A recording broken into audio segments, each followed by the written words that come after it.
Hello and welcome once again to the Cine-Files, where this week we continue the month of Kurosawa with The Seven Samurai. My name is Steve Morris. I'm a filmmaker and directing instructor in Los Angeles, California.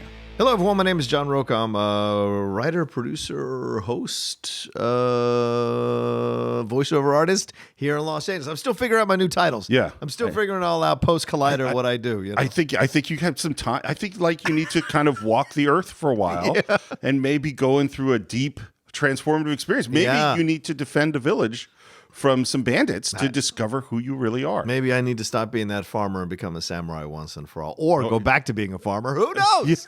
I'm still on this quest. I don't know. The outlaw seems like a lot like a samurai. No, I don't see you as a farmer. I would think so.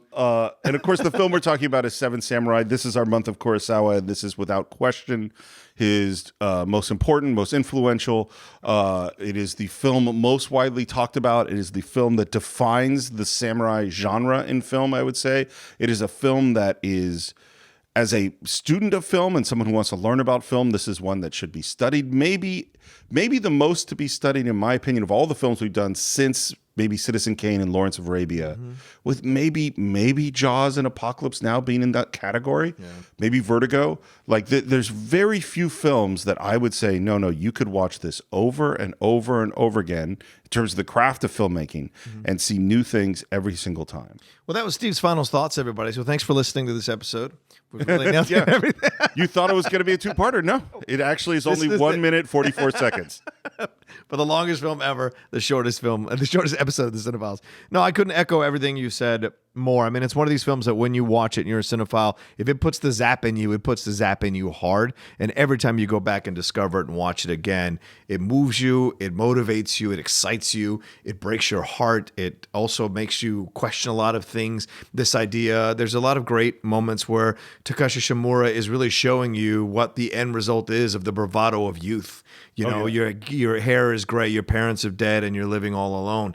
This kind of stuff. Yes, it's great to have these heroic aspects to your life, but what is the end result? And I think it's such a brilliant film that came out in the 50s that pretty much undercuts this idea of the hero, of what the hero is. You know, it's great. Still being really heroic. Absolutely, and because it's the honesty. Same thing with Unforgiven, undercutting the idea of the hero while also being heroic in that aspect. And I think that's what's so brilliant about the film, but also showing us all these different characters and the truth that goes on with these farmers and how the farmers are scared of these samurai, even though they want the samurai to help them. Once again, the truth, it speaks volumes in terms of the symbolism. Yes, we want these people to come help us, but we want them to help us how we want them to help us and not touch anything else and that kind of stuff. And then we want to be afraid of them and think they're going to rape our women or do whatever. There's so much that gets involved here. And then you've got the different samurai, which are 7 different personalities. What do they bring out? What do they explore? And then the idea of classism goes into this as well. So there's so much about this film that I think is absolutely genius and speaks on so many levels. And it's 3.5 hours. 3.5 hours. And it doesn't feel like it at all. Well, that's John's final thoughts, everyone. I want to thank you for tuning into the Cine-Files. We didn't really have time to do ads or anything, but do you remember how you first came to Seven Samurai? Same thing as I've done with a lot of these films in Charlottesville, just watching it on Laserdisc there in a small little cubicle in the library and absolutely being blown away on my headphones about this incredible film. I don't know if it was on DVD or if it was on a Laserdisc, but that's how I watched it. And I remember spending the whole afternoon there feeling incredibly guilty that I was taking up a cubicle the whole time, but I couldn't stop watching this movie. And I think this is the movie that really kind of put the samurai thing inside me. Like Bruce Lee did with martial arts, I think Kurosawa or Seven Samurai did for me in samurai films. And now I try to watch every samurai film that I can, good or bad, because I just have such a love for that genre. For me, I already talked about how started my love of samurai really became from reading James Clavell's Shogun, which is, it's a pretty Western version of that, but that's what put the hook in me first and went on to Kurosawa films and Lone Wolf and Cub and all that stuff. But Seven Samurai is the first one I watched, and I watched it in high school on VHS at my parents' house, sitting in the family room. And I'll tell you one thing that's interesting. We talked about like, oh my God, we're so lucky that we get to watch things on Blu-ray right now. And one of the big reasons is that we have these wide TVs and we have these widescreen formats that we can watch so that we don't have pan and scan. But this is a 4:3 movie. So the one good thing about watching it for the first time in Blu-ray, it's not like watching Lawrence of Arabia for the first time on a VHS tape, which I did, is that you're not actually missing the image. You just are missing some of the beauty of the cinematography. And it immediately got my hooks. It hooks in me as well. But what's interesting to me, I mean, we said this so many times on the show, but this movie in particular, I have learned and seen more in every single time I've watched it. Yeah. And as I've grown older and I'm not the young kid anymore and I'm now, more like you're not sure. Yeah. Like that all makes so much sense to me. And and this is what's so interesting about the film is that Kurosawa this is only his second movie dealing with samurai. Yeah. The first one being Rashomon, or it's this third because there's Those Who Tread on the Tiger's Tail and Rashomon. And in Japan, I think we talked about this in the Kurosawa bio, which came out last week, divides films into jidageki, which is the period pieces, and modern films, whose name I don't have in front of me right now. And there's also a subgenre of the period pieces called chambara, which is sword fighting movies. And if you looked at those films previous to Seven Samurai, first of all, they were really, really action oriented. And like, watching a kung fu movie or something that we would think about is that they weren't necessarily too deep. Right. And the main thrust of the jikadeki, the samurai film, was to put forth basic samurai code, honor, loyalty, duty. And that they would contrast, like, for instance, you would have the choice of your lord has said you must put your child to death, and you would agonize over the choice, but then you would do it because that is what a samurai's duty is. Right. And that and this is in pre-war Japan, and particularly in pre-war Japan and during the war, they really wanted to hit. You had government-ordered censors to really hit these ideas of loyalty, honor, duty. And those were the most important samurai values. And what Kurosawa wanted to do was he wanted to tell a true samurai story. And he wanted to tell a story that is truly and deeply entertaining. But he didn't actually want to say those simple kind of traditional things. He believed that a movie could be really entertaining and really be about something at the same time, not be light. Right. And I think that is a thing to be thinking about, not only about this film, but about films today, as we're in the world of these big tentpole films and like that are generally working to be really, really entertaining with huge action pieces. Is can they be about something at the same time? Right. Well, and think about that. And we see it now as such a accepted concept, but back then, what a novel concept that really was, to be able to turn something like a 3.5-hour action samurai film into also about something more, about a commentary on life, about the stages of life, from the young samurai to the old samurai. What are the lessons here and everything in between? I think it's brilliant that he was able to do that. What a gutsy decision to do that. And must have, like we spoke about in last week's episode, driven by something to make the movie be about that, a desire to make it about and something. Yet, what's so funny about it, it's 3.5 hours long. I don't think this movie feels long at all. No. I think it has such a lightness and fun to it for so much of it that you're just, even when you get to some heavy stuff, which obviously it does, but like Kurosawa proves this point he wanted to make. Yeah. You can be entertaining and be about something. Right.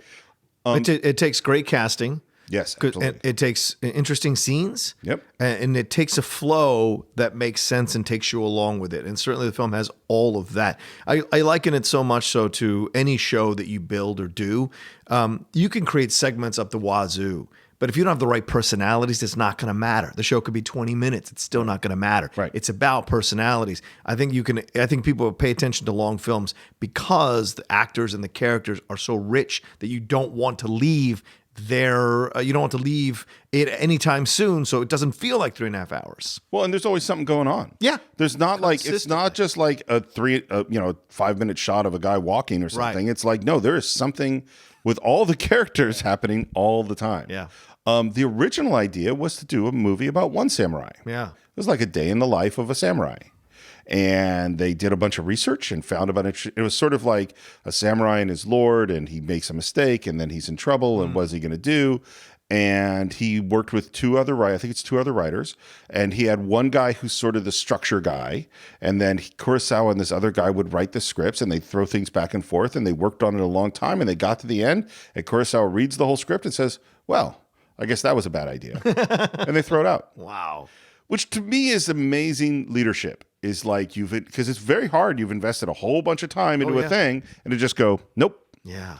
One of the things I found most interesting in my reading about these earlier period pieces is that they actually weren't, even though they were older, they weren't necessarily very historically accurate, and they didn't know a lot about the samurai period. And so Kurosawa did what other filmmakers hadn't really done, which is to do a lot of research. Because the stories that get relayed, like the 47 Ronin story, they're all following these ideas of honor and loyalty and duty. Yeah. And because of that, they're not actually talking about sort of the practical stuff. And Kurosawa started asking things like, well, what did samurai eat? Right. How did they live? When there's these times where between all these wars where you're all these unemployed Ronin walking around, what do they do? Right. And he started to stumble upon little pieces of stories, including a couple of anecdotes where farmers did hire samurai. It's not a thing that happened a lot, but it actually did happen. And that's where this idea of what started off as the 6 samurai, by the way, started to come from. And then what Kurosawa did is he started to figure out, it's just exactly the thing you were saying. Where he started was the characters. Those samurai, who are they? He drew them. He's a painter and a great artist. He had worked on their costumes, their mannerisms, their backstories, who these people were. And then he had handed all that stuff to the other writer who's sort of the structural guy and says, okay, now you start to figure it out. Yeah. This movie went way over schedule and over budget. It was supposed to be a 3-month shoot. Took over a year. Wow.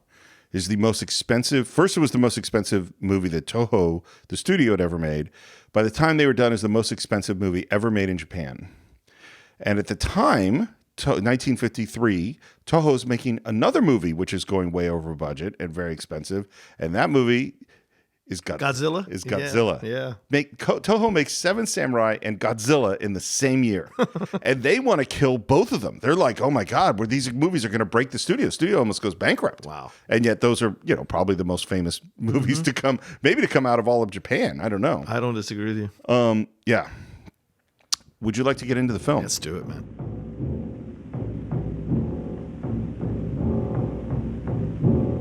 Those credits against black that are sort of an angle with the beating of the drum, even though I don't speak Japanese, are cool. Yeah. And we get and Mifune's the first name listed. I don't. Oh, is he? Yeah. That's at least I noticed this time in Criterion, the collection I was watching, Mifune is the first name listed, then Shimura. So I don't know if that was changed in post. I don't know if that was the original credits. I don't know. Well, and it's not like, is Mifune in the history of Japanese film a bigger star? Yes. Absolutely. Was he a bigger star in 1954? That's what I wonder about. He had worked with Kurosawa before. A whole bunch. Yeah. But so had Shimura. Right. And the last movie, Shimura was the stars. Ikiru. That's the last one they made. Good point. So it's and it's such an interesting thing. This is such an example of, to me, Kambei is the main character. Right. And Kikuchiyo is the upstart supporting character that continually steals the show. Right. You know what I mean? Yeah. Like, that's how I see, in terms of the structure. Yep. And we see a title come up that this is during the Civil War, and this is in that 16th century era where there's all these wars in Japan between the first big powerful warlord is a guy named Nobunaga, and then he dies. And one of the most interesting characters to me in Japanese history is Hideyoshi, who becomes the Taiko. And the reason I bring it up is that he is a guy who was a peasant, and became a general, and then became the most powerful ruler of all Japan. Right. In a lot of ways, and then he dies, and then and then there's more civil wars, and the person that takes over after the Battle of Sekigahara is Ieyasu Tokugawa, who's the Tokugawa shogunate that runs Japan for the next 200 years. And so the reason I bring it up is that this is an era, we have this character of Kikuchiyo, who is a peasant who pretends to be a samurai. Yeah. And you look at it like, oh, that's totally impossible. But in fact, at this moment in the 1580s, there is a peasant who has become a general and eventually rules all of Japan. And he is, and I'll say there's one more thing about these 3 guys, Nobunaga, Hideyoshi, and Tokugawa. These are 3 of the most important figures in Japanese history. And there's a very famous poem, which is, the poem asks these 3 people, what do you do if the cage bird won't sing? So what do you do if you want this bird to sing and it won't sing? Right. And it's each of their answers. Nobunaga's answer, kill it. Huh. Hideyoshi's answer, this is the peasant, make him want to sing. And Tokugawa's answer is wait. And that to me sums up these three philosophies. And this is this era of the Civil War. These are the huge, powerful people. Right. And we're not dealing with the powerful people. We're dealing with the people that are getting brutalized by their struggles for power. Yeah. And the titles say it's an endless cycle of conflict left the countryside overrun by bandits, and that the people were living in terror. Yeah. And then we faded in our first shot. I say often in my film school that first shots matter because if the first shot is beautiful, you relax. Yeah. You go, oh, okay, this is going to be okay. This first shot is stunning. Yeah. It's horizon. It seems like early morning, and up onto this hillside ride in silhouette, the bandits. Yeah. It looks amazing. And from a distance, which From a I think is distance. good too. You're just like, they're coming into your frame, they're destroying the peace, which is in essence symbolic of what's going to happen later. They're always destroying the peace. Well, and as long as this movie is, it does not waste time. Nope. We are right into it. Yep. The bandits ride right across. They look down at the village and they say, should we attack that too? And they go, no, we just took their rice like last fall. They're not going to have anything now. We're going to come back later. Right. And we see that the bandit leader is recognizable because he has a specific kind of helmet. And the bandits go, okay, sounds good. And they ride off. And we're looking down at the village through some piles of wood and brush. And then one of those things moves. Yeah. And there's, I think it's Yohei, Yohei. stands up, obviously scared, really scared, which he is basically through the entire movie. Yes. And he runs down the hill. We were joking about our Cinephile episode ending after a minute and a half, but we're like a minute into this 3.5 hour movie. You're like, oh, I know what this is about. Yep. Exactly. Yep. You get it all handed to you. Yep. We're down in the village. They're in a circle. Yeah. So what do you think about the way that Kurosawa directs performance of the villagers? I think it's incredible because it could go into caricature. It could go into overacting. It could go into all these places. It's right on the edge. It's right on the edge, yeah. but that's why you cast correctly. You get people who can evoke these feelings, these emotions, believably at the level at which you're delivering them. And I think every single one of them is distinct in that way. Whether they move or don't move, how they look, how they react. You get the scared older man who does not want to fight. You get the younger guy who wants to go and kill the samurai. You get the guy on the edge who's like, you're talking like an idiot, you're crazy, and then you get all these people crying, and they're all in like the downward dog position, completely submissive position. So to me, that's what you're getting from the entire picture here. And the circles are interesting because don't the circles come back on the flag? The circles at the end, yeah. So it's all interesting symbolism there. There's a thing that Kurosawa does, I think, more in this film than any other film that I think of until we get to like Throne of Blood, Kagemusha, and Ron. Which is the symbolic nature of the way he stages things. Is that this is not people don't naturally form a perfect circle that. This is not a normal way for people to hang out. But he places them there, and that I think because it's so almost ritualized, maybe this comes from kabuki or no drama where there's meaning within this, but it takes it to like a more theatrical place. And one of the main characters we introduce here is Rikichi, and he's the really angry guy. He wants to fight. He wants to fight. And by the time they're all done crying and moaning and whining, whatever, he walks off by himself. He steps out of that circle. Of the circle. And I think this is such an important moment, for his character in terms of we learn a lot about him by doing that. But also, thematically in this film, there are so many things where in one way or another, people step out of their role. You know, good point. Over and over and again in all sorts of different ways. And this is the first one that we see where he goes, no, I am not going to be just a farmer that kowtows to these bandits over and over. I'm going to fight, even if it means losing my life. He's in essence breaking the wheel because that's a circle by stepping out, right? Well, that's why, it's like I resist people that try to put symbolism in every single place they can put it. But when Kurosawa has clearly placed them in a circle, and this guy has clearly stepped out of that circle. And shoots it that way. That is not accidental. That symbolism is for real. And finally, there's a debate about, look, they're going to kill us. We don't know how to fight. And finally, the decision is, let's go see the old man. Let's go see the old man. And we hear as they move the beginning of what is their leitmotif, which is this droning choral vocal sound. It's beautiful because it feels old, and by old I mean from the gods, from their descendants, right? Like this kind of thing, like this sadness to it, even this inevitability of death. Yeah, and it just all of it just hangs there like a sad choral, just waiting for you to come join it and be part of the voices of the ancestors. Man, it's incredible.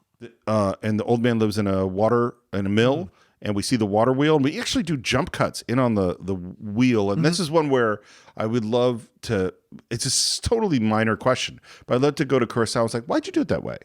Like, it's such an interesting. How dare you question the emperor? You're going to question the emperor? Well, this is an interesting thing. He was really reluctant to talk about his film. Oh, yeah. Yeah. And yet also, like, it's interesting. One of the things that people talk about him, there's all sorts of things we can admire Kurosawa about. Right. You know, his cinematography, his staging, his working with actors, his efficiency in story, all that, his lighting, all that stuff. But there are a lot of people who say he might be the greatest editor in the history of film. Oh, that's fair. None of this film is traditionally covered. Coverage means, you know, I'm going to shoot a 2-shot and a close-up and a close-up and over the shoulder and a couple of inserts, and then I cut it together. Right. None of this movie is shot that way. And so, A, he had to have the plan ahead of time, and B, he knew how to put these shots together. So when he does jump cuts moving into this mill, there's a reason. But I mean, it works great. Yeah. And we go meet the old man. Wonder how old that old man is? 45. He's 65. But he was missing his teeth. And so he found that as an actor, he got a lot of more work when he took out his false teeth because he could play way older. Hey, man, got paid in bills. Yeah. And again, the framing is gorgeous. Yeah. We have the old man in the foreground, the peasants in the background. And this is, if you're going to just watch this film a bunch, just watch foreground and background. Yeah. Over and over and over again in this film, there is foreground things going on and background things going on. Yeah. And the old man says, we fight. So he takes Rikichi's side. Rikichi's excited too. Yeah. Rikichi's so excited. And he's the guy who says, we're going to hire samurai. Because he saw it done before. He says, I saw it with my own eyes. When the village I was born in was touched, we escaped. The only village that didn't burn was the one that hired samurai. And they're going, how are we going to do that? I mean, these people are too proud. And the answer is, find hungry samurai.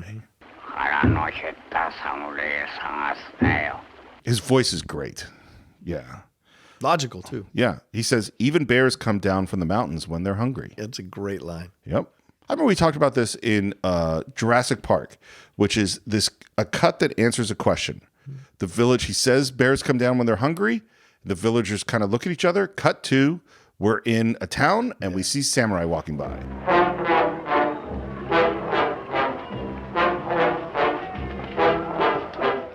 And there's that great kind of samurai theme. This is not the big theme yet, but a really great theme.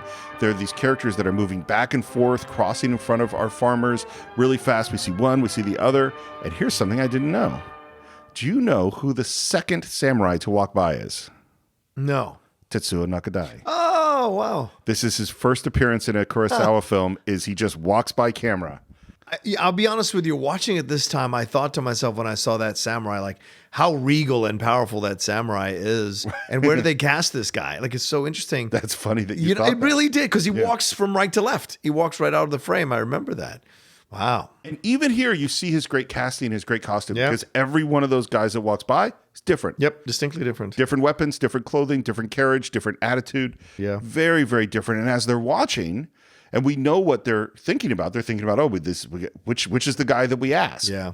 And you have this hard cut to this. You hear, how dare you?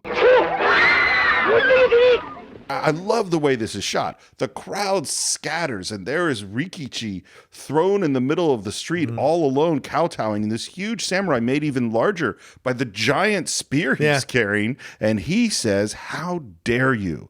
Poor as I am, I'm a samurai, not a beggar. Right. Great way to start. I found this time so much more joy in kind of analyzing or discovering the rejections and what it means by those samurai, right? This one here is more like, how dare you? It's an insult to him that he has to even be asked something like this, or even appeared that he might be hungry, right? There's something there in the reaction that's very strong. Well, and I think it's a great place to start, because where we've come from is the Chambara, the Jikadekshi of the past, where there was very rigid samurai roles Yeah. and honor, that's how we thought of these people. And the class structure in this time period and the class structure in Japan, in general, is fairly rigid. Like you're in this role and you're supposed to do this within this role. And so this reinforces that. Yeah. This is saying, which we're going to destroy throughout the film. Right. But at this moment, we're saying, yeah, that's what it is. And the farmer's reaction is, I told you. Yeah. Of course, this is never going to work. Right. This is impossible. And then we get that droning choral music again, and this is really sad. To make matters worse, we fade into the next scene, and the barley is growing. Right. And they have to be back in town when they know the bandits are going to come then. They have to harvest the barley. We're wasting time. This is a bad idea. And we see a wipe. This is, again, a constant Kurosawa technique. So technique that anytime I see a wipe, I think of Kurosawa. Of course. Particularly if you see it in Star Wars. It's like we know where this comes from.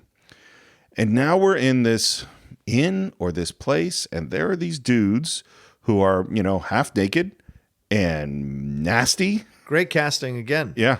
And these are guys you've seen in numerous samurai films. Oh, sure. The half naked guys who gamble or do the weird shit late at night with their liquor. Yeah. And what's interesting about them is they're making fun of our farmers. Oh, yeah. Totally. Totally. And yet there's a certain point at which they're going to become like these could be set up as just the horrible assholes of the film. Right.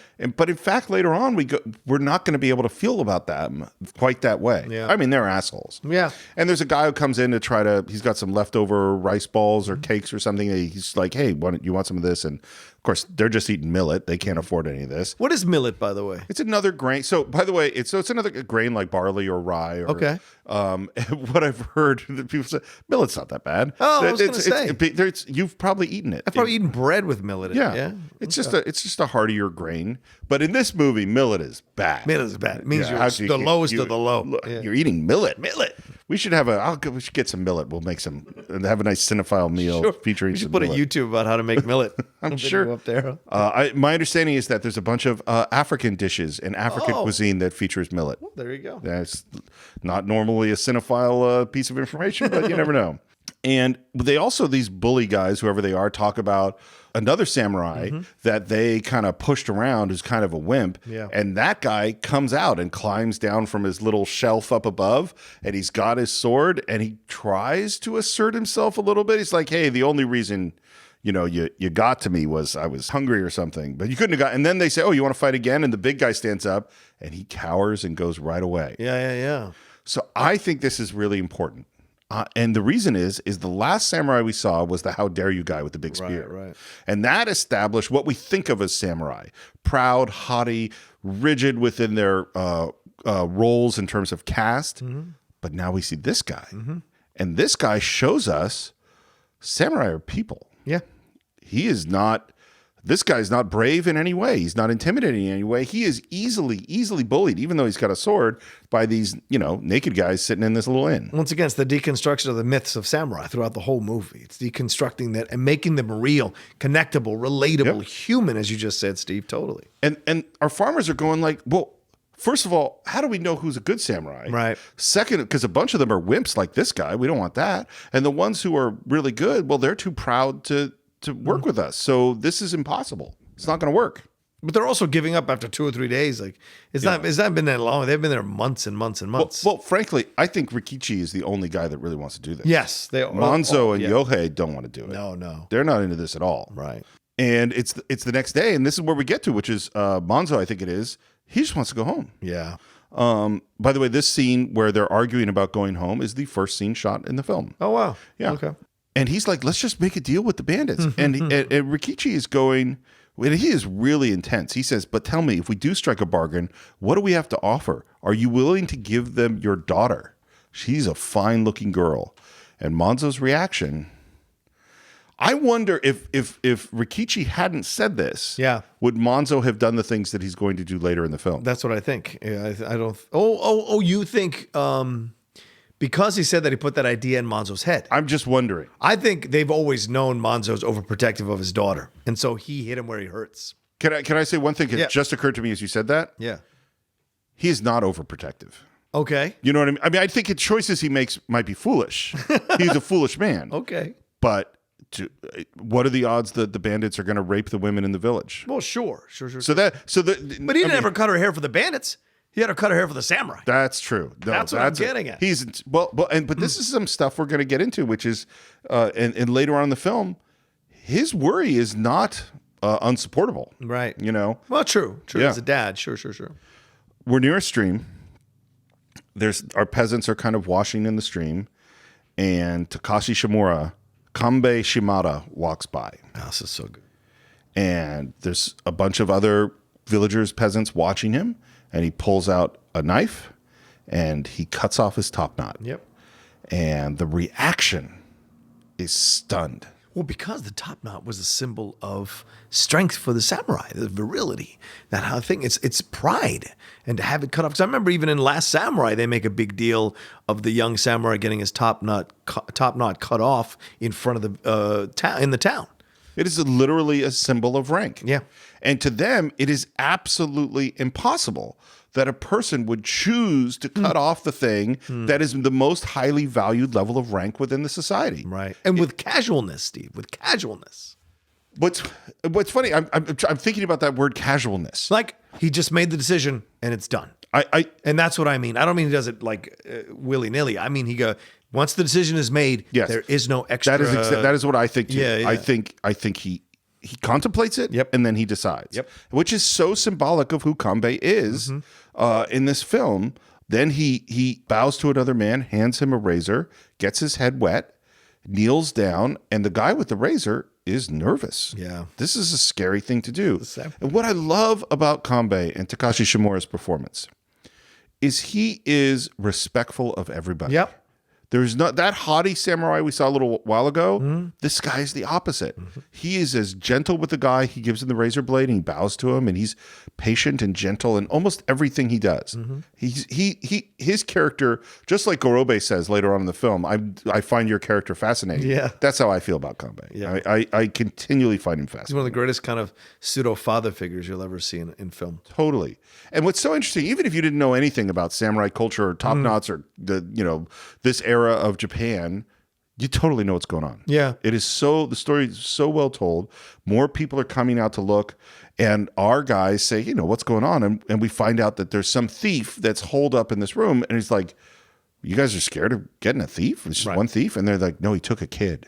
Yeah. He's holding a little kid And hostage. it's the young samurai who's asking. The young samurai who's right. asking about it, and it's our first introduction to him. And his name is Katsushiro, and I have the actor's name here, but now I don't see it, so I'll find it in a minute. Okay. And as soon as we say that there's this kid, we hear the crying. Yeah. And they say he's been crying all day. He can barely make a sound now. Then they ask, well, who's this guy? Why is he shaving his head? And they're like, we don't know who he is. Right. But he just said, I'm going to shave my head and I want some monk's robes. And 2 rice balls. And 2 rice balls. Yeah. And then we cut to the shot. Again, saying these shots are beautiful it's redundant. But the camera is dollying back as a woman runs towards us carrying the rice balls. She doesn't run exactly in a straight line, and she sort of almost stumbles a little bit. And then we join with the crowd, and then we cut to another shot that's panning across the crowd, and then we see perfectly framed is Toshiro Mifune as Kikuchi. Just looking back from back to front, like from back, then he turns and looks around, and when he looks around, you're like, okay, here's the introduction of the third one. I think that's the mom running around with the rice balls. Yeah. It's the mom, and he's Toshiro Mifune's got his big sword. By the way, so he's 5'8". Oh, The sword is 5 feet. wow. It's a big. Okay. It's a big sword. Yes. And what does he do? He scratches. Yeah. A gesture. And you remember I said that Kurosawa had worked out their gestures. I don't know that scratching was on the list, but I bet it was. Yeah, and much like his shoulder thing later in Yojimbo, and also Shimura throughout this whole movie scratching his head, constantly putting his hand over his head when he's contemplating something, or when he's blushing almost from the adulation of the other samurai. Yeah. Yeah. And Toshiro Mifune looks at Takashi Shimura, and what I love in Shimura's performance is it seems like he's looking right through him. Yeah. There's a moment of like, who are you? Yeah. Oh, I'm starting to see who you are. And it cuts back and forth. And Toshiro Mifune looks almost sheepish at a moment under that stare. And then I almost feel like, and this is just me reading way too much into it, that he goes, that person is interesting. I can't think about that person right now. I have to think about what I'm about to do. I have to be in this moment for this thing. That's what you mean Shimura is thinking. That's what Shimura is thinking. So in my mind, let me tell you what occurred to me this time, especially in retrospect, having seen the movie so many times. I think Mifune is thinking, wait, this is a samurai I've never encountered before. Right. I hate all the samurai. Don't like whatever they did to my village, which we find out later, his anger towards the samurai stems from him being a farmer. This is a moment where he says to himself, this isn't a samurai I've never encountered before. This is a noble samurai. This is possible because the way he's looking at him is pure analysis. And you're like, it doesn't process in his brain. Like, what could this actually be? Yes. And I think that's because the hate, love, I want to be one of you that Kikuchi, never can say it, Kikuchiyo feels about the samurai is so complicated. Yes. And we see it play out for so long within this film. Yeah. And Kambei takes the rice balls, and he walks out. And I love that the peasants sort of spread out behind him. And then Toshiro just walks up, kicks over some bucket, and sits down very aggressively to watch what's about to happen. Asserting his dominance. And Kambei walks up to this hut and he says, I'm a monk, and he's very diffident. And he says, I think the child might be hungry. And we can kind of hear the thief yelling, sometimes articulately, sometimes not. And he says, no, here, let me give you some food for the kid. And maybe you should have some food too. I'm just going to put them down here. And he goes, all right. And he kind of squats down, putting himself in like the lowest status position. Right. He tosses the rice balls. Tosses the rice in. Yeah. And then it looks like he's about to walk away. Yeah, he stands up and he's looking, and then he moves. And then he moves in. And then this moment is so great. Mm-hmm. And this is where I think Kurosawa is able to do something that is really entertaining and really cool and really moving, which is that thief staggers in very slow motion out of that hut. Yeah. And the way he stands on his toes, off balance, is such an amazing image in film. Yeah. And Kurosawa intercuts it with people, the peasants and Toshiro Mifune and all of them moving at normal speed. And my understanding, and this is what is said, this is the first intercutting of slow motion. There've been slow motion before. Oh, wow. But intercutting slow motion with normal speed stuff in an action sequence, this is the first example. Wow. It is stunning visually. Mm-hmm. And then Takashi Shimura comes out. He throws down the bloody sword. The guy is still teetering, and then he falls again in slow motion. That actor, by the way, is the innkeeper in Yojimbo. Oh, nice. Oh, cool. And the mother runs up, and he gives the kid to the mom, and then he just kind of fades away. Yeah, he's not interested. Yeah, hands the robes back to the monk and walks off. You know who is interested? Toshiro Mifune. He runs up, grabs the bloody sword, poses, cheers, yells, puts his foot on the thief, and everyone crowds around him. Right. It's such an odd moment. It's an animalistic moment. Right? Totally. Yeah, and I think that's what, when doing research or reading about this situation, he told Mifune, you can go as far as you want. Be an animal. This is what you are. And so when you see him do certain moments or have certain scenes rather in the movie where he is animalistic, and I don't mean the animal like, "Arr," I mean animalistic in the way he's even reacting to things, that's where it comes from. Well, and I love it.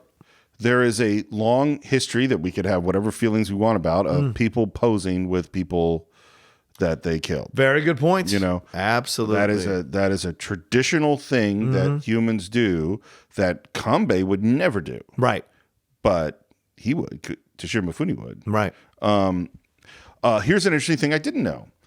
Kambei's character is based on a real dude. Oh. He's based on, I think this is the name, Kamizumi Nobutsuna. Okay. He is an interesting guy. So this is a guy who lived at this era. He was a general. He developed his own sword technique, which is called Shinkage Ryu. Okay. And this is also known as the shadow sword. And it was mostly about using your enemy's movements and energy against them, which sounds a lot like Aikido. There's no relationship to Aikido as far as I know. He did save a kid by shaving his head, dressing as a monk, and using rice balls. This is exactly what he did. He did end up becoming a Zen monk after leaving the life as a soldier. He taught swordsmanship for years. this is one of the most important sword styles in the history of Japan. And one of his students is a guy named Yagyu. Have you heard this name? No. So if you read stories, including the Musashi stories and Lone Wolf and Cub, all that are about this era, one of the most famous families is the Yagyu family. Okay. And their style of swordsmanship, which is probably the most influential style of swordsmanship in the history of Japan. Yeah. Maybe some Japanese scholars will tell me that I'm wrong, but this is my understanding is one of the most. They were the people who trained the Shogun's family. Oh, wow. Were the Yagyus. The bad guys in the Lone Wolf and Cub comic book series are the Yagyus. Oh, yeah. Okay. This is like and this guy is the guy who taught them. Right. And that is the guy who Kambei is based on. Those dudes are always wearing those baskets over their heads. Right. So some of them in Lone Wolf and Cub. Yeah. Some of the ninjas were, Yeah, then that sounds familiar. Then Yeah. Yagyu, yeah. One other thing about this is that I was thinking about this. In terms of symbolism, cutting off the top knot is letting go of your samurai status. Oh, interesting. Okay. But samurai code, it does talk about protecting the weak. Right. And so I think, because that's why I go to this moment where you say he casually cuts this off, is that he decides that the symbol is less important than the reality of following the code. Right. And again, we have this thing. We had Rikichi stepping out of the circle. We have Kambei cutting off his top knot. Yeah. Again, what is your role? And we, of course, have Kikuchiyo. Yeah. I'm going to struggle the You're whole going to get show. it at some point. I don't know why it just won't play in my mouth very well. Kikuchiyo, he's the peasant who's pretending to be the samurai. Right. And so he is putting on some of the stuff, but doesn't internally represent what a samurai is, at least not yet. Yeah. You know, the peasants go, that's our guy. Yeah. Let's go off and ask him. I mean, he's the right person, obviously. And we see Kambei walking away up the street with a beautiful horizon shot in the distance, rubbing his head. That's the first of that gesture. Have you shaved your head real? Oh, no, you must. Well, You the did military, in the military. yeah. You rubbed your head a bunch. I bet. Oh, sure. I Yeah. love doing that when I shave my head. Yeah, me too. It's the best. And our farmers are going to go, okay, Rikichi's going to go ask him, and he goes up to ask him, except who blazes by him but Toshiro Mifune, who pushes him back. And Toshiro comes up kind of leaping. I mean, the physicality of his performance. Yeah. I think it goes right to the edge where I would go, this is crazy. Oh, yeah. And yet it totally works. He is jumping and leaping and posing. And as he is about to talk to Kambei, who wrote up but Katsushiro Okamoto. With his name, I did find his name now. Yeah. His name is Isai Kimura. That's the actor playing this part. Yeah. And he immediately drops down on his knees and kowtows and says, I want to be your disciple. Yeah. Which really humbles Kambei because he doesn't believe in it. He's like, you don't need to be my disciple. Just stand up so I can look at you and talk to you. So even in the moment when someone is deferring themselves to him, he does not want to accept the deferment. He wants to talk to that person face to face. Again, it's this rejection of traditional hierarchy. Yes, exactly. He says, no, let's just stand up and talk. And I'm just a Ronin. I don't have disciples. I love Ronin. And he says, I love this. He says, I've seen my share of battles, but always on the losing side.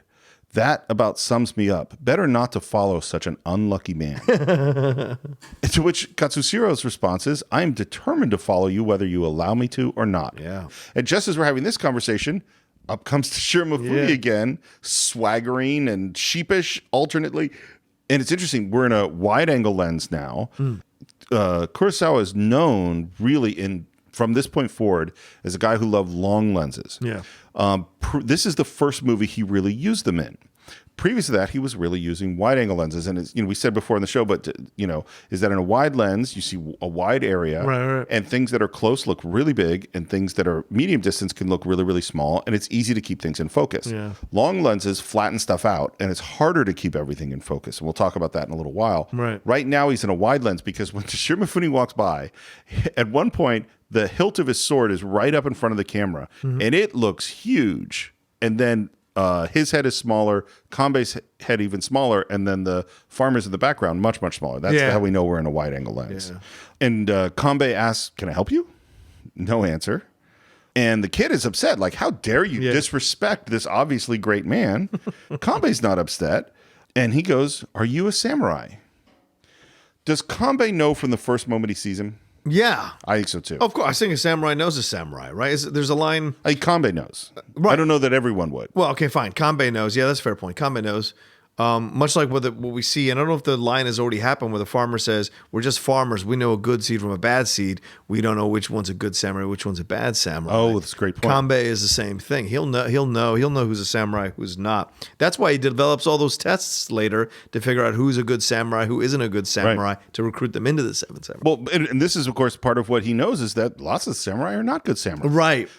And one other thing is... Or they claim to be samurai. One other thing about Kikuchiyo... Nice. At that time, right? Good job. Kikuchiyo is that he doesn't have a short sword. Right. Short sword is part of it, and his long sword, which is very long, he does not treat respectfully. No. He handles it in ways that a samurai really wouldn't. Right. Well, and this goes to his sort of... It's so interesting, his disdain for the class that he's imitating. Yeah. I think he's walking around daring people to challenge him. Of course. Yeah. That's what he wants. So he doesn't treat his sword. No. And finally, now this gives an opening for the peasants. And by the way, when he goes away feeling disrespected by Kambei, which, as you said, might be the first samurai that he really does respect, he picks up a big rock and throws it into a stream in anger. And finally, Rikichi has a chance to run by and bows in front of Kambei. I think my favorite moment is this whole exchange is when Kambei just says, I wonder. When he just says, I wonder. That's great. That's sometimes you don't need to say a lot to undercut somebody. Just 2 words sometimes can be just enough. Well, and this goes to, I think, Kurosawa's efficiency as a filmmaker and as an editor. That's enough. And the next thing we're going to see that's also extremely efficient, we don't have Rikichi explain or ask the question. We cut to after they've already had the conversation. Yeah, because we already know. We already know. We don't need to see all that. Right. And Takashi Shimura is clearly thinking about it. Obviously. But it's rubbing his head. But mostly thinking about that, he says, it'll never work. And the kid is going, but we could arm them with bamboo spears. And he's like, I know that. And he starts asking some questions about the village. And one of the first ones he says, okay, so there's mountains on one side? Yes. Can horses get through the mountains? And Rikichi enthusiastically says, "Hi," and doesn't understand that that's a bad thing. Right. That's a point against him. And what Kambei comes up with is analysis immediately is we need 7 dudes. We need 3 dudes in the middle and 4 dudes to be in charge of north, south, east, west. Yeah. There's no way we could do it with 4. And finding 7 good samurai that will work for food and nothing else, that's pretty unlikely. Yeah. And of course, they're also going, look, the old man said we should get 4. We're not supposed to get 7. Right. And the last thing he says is only those out to fight for the hell of it will agree. And he says, besides, I'm sick of fighting. Age, I suppose. This is the first hint of how much of a reflective samurai he is. Yeah. And you speak about the gentleman he's based on, right? This idea that he transitioned into being a monk. This is that transition time. It seems like that he's capturing here in the film. This idea of like, yes, I'm tired of fighting. I'm just old. I'm just done with it. And that's what happens. Listen, that's what happens. I used to love to battle in my 20s and go and get arguments with people in my 20s and early 30s. Now, as I'm older, it's exhausting. Well, and I go back to, I fought in many battles, always on the losing side. Yeah, right. You know, I mean, that's what, it's funny. This is Kambei's always been my favorite. Right. And I think when I was a young man, I wanted to be the swordsman. Kyozo. Kyozo's great. He's just, I was like, that's really cool. Right. But I always have been drawn to Kambei. And as the statement, I fought in many battles, always on the losing side. Yeah. That's how I feel. You know, I've made films, but always on the losing side. Mm-hmm. And the disappointment and the hardness of fighting the battle, you know. That's funny because I've always connected to Kikuchiyo. Is that how you say it? Yeah. Is that how you say it, Steve? Kikuchiyo. But this idea of... No, it's Kikuchiyo. Kikuchiyo, sorry. Wanting to be something and even putting on the clothes of something to try to be that thing and always being afraid of being found out. That's the actor's curse, is always being afraid to find out that you're not as good as you think you are or you actually are terrible. And so I always gravitate and to the that. pretending to be things and yeah. Right. What's so funny, I knew that you associate with Kikuchiyo. Of course. And I knew I associate with Kambei. I mean, that's like... It just works. It's just, I mean, the outlaw. There's a lot of Kikuchiyo. There is. Outlaw. There is. And he's heading out. Kambei's grabbing his hat. And we hear the droning voice rise up. Yeah. And Rikichi weeps. And they look back. And you know who saves the day in this moment? Is those assholes. Yeah. Because they say, glad I wasn't born a peasant. It's better to be born a dog, which, again, they're being assholes. Yeah. But then he says, what do you know about these farmers suffering? And the kid is getting indignant. How dare you talk to Kambei like this? And he's even ready to draw his sword and fight the guy. And they're like, oh, we like fighting samurai. And the big guy gets up. And we think we're going to have an action sequence. And Kambei stops it. And the bully grabs the rice and says, look, this is your dinner. This is what they fed you. You know what they've been eating? They've been eating millet. They eat millet and feed you rice. And then we hear for the first time the samurai theme. Yeah.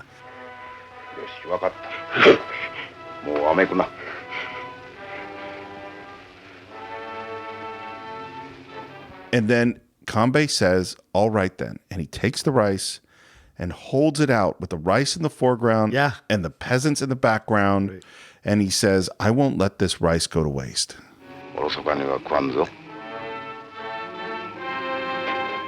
Rikichi bows. They're so overwhelmed by that gesture. Well, and so is he. Yes. Like and this is the thing, Kambei sees. Like once he understands, he see, like that's, again, I'm really glad you said it at the beginning of the cutting off of the top knot. Once he saw that was the right thing to do, he did it. Yep. It might take him a second to see the truth. He didn't quite see it until they said they give you rice and they eat millet. Yeah. But once he saw it, he says, okay. He's in. Yeah. Yep. It's great. I was weeping at this scene. I was weeping. Yeah. It just really, for some reason, it really hit me hard. Well, I think we all. I mean, you're such a massive guy in the martial arts. I'm just saying. I wouldn't put it that way. I'm saying you're into it. I'm saying you're into it. Sure. Yeah, and I'm saying the core of martial arts is to be in service of others. To be in service. It's the core principle of samurai and martial artists is to be in service of the others. Even Bruce Lee, with all his desire to be successful and to be seen and to change things, it was in service of what he thought was the better narrative of inclusion, that everyone can be a part of this. And so, in this moment, it's the same thing. It's this idea of giving of yourself for a better cause. Even if you're going to die, there's a nobility in that. Yep. Yeah. And we don't see that often nowadays anymore like we used to growing up, you and I. Well, I think this is off the topic, and I don't, maybe we won't go on a huge digression, but I think one of the great mistakes that we've made is reducing everyone's motivation today to money. Yeah. We hear it all the time. People are just, and of course, people are motivated by money. Of course. I just don't think people are only motivated by money. I think people are motivated by other stuff that's in a balance with their own personal gain. And some people put personal gain real high, and that's fine. And some people put it real low. But if you look at nurses and teachers and policemen and firemen and artists and all sorts of people and family members and great grandmas and all sorts of people are being motivated by all sorts of stuff other than money. And this one of honor and of doing what is right, that is what I think that is one of the best things about humans. And when we just talk about money stuff, then we really reduce it. We're back at the village. And we say, hey, look, guys, it's great. We're going to get some samurai. Seven. Yeah. The old man said 4. Let's go talk to the old man. I love this scene. Yeah. They go to the old man. They say, I know you said 4, but we got 7. And he says, oh, I thought we'd need at least 10, but I figured if I told you 10, you'd come back with 15. Right. That's funny. And of course, Monzo is still upset by this.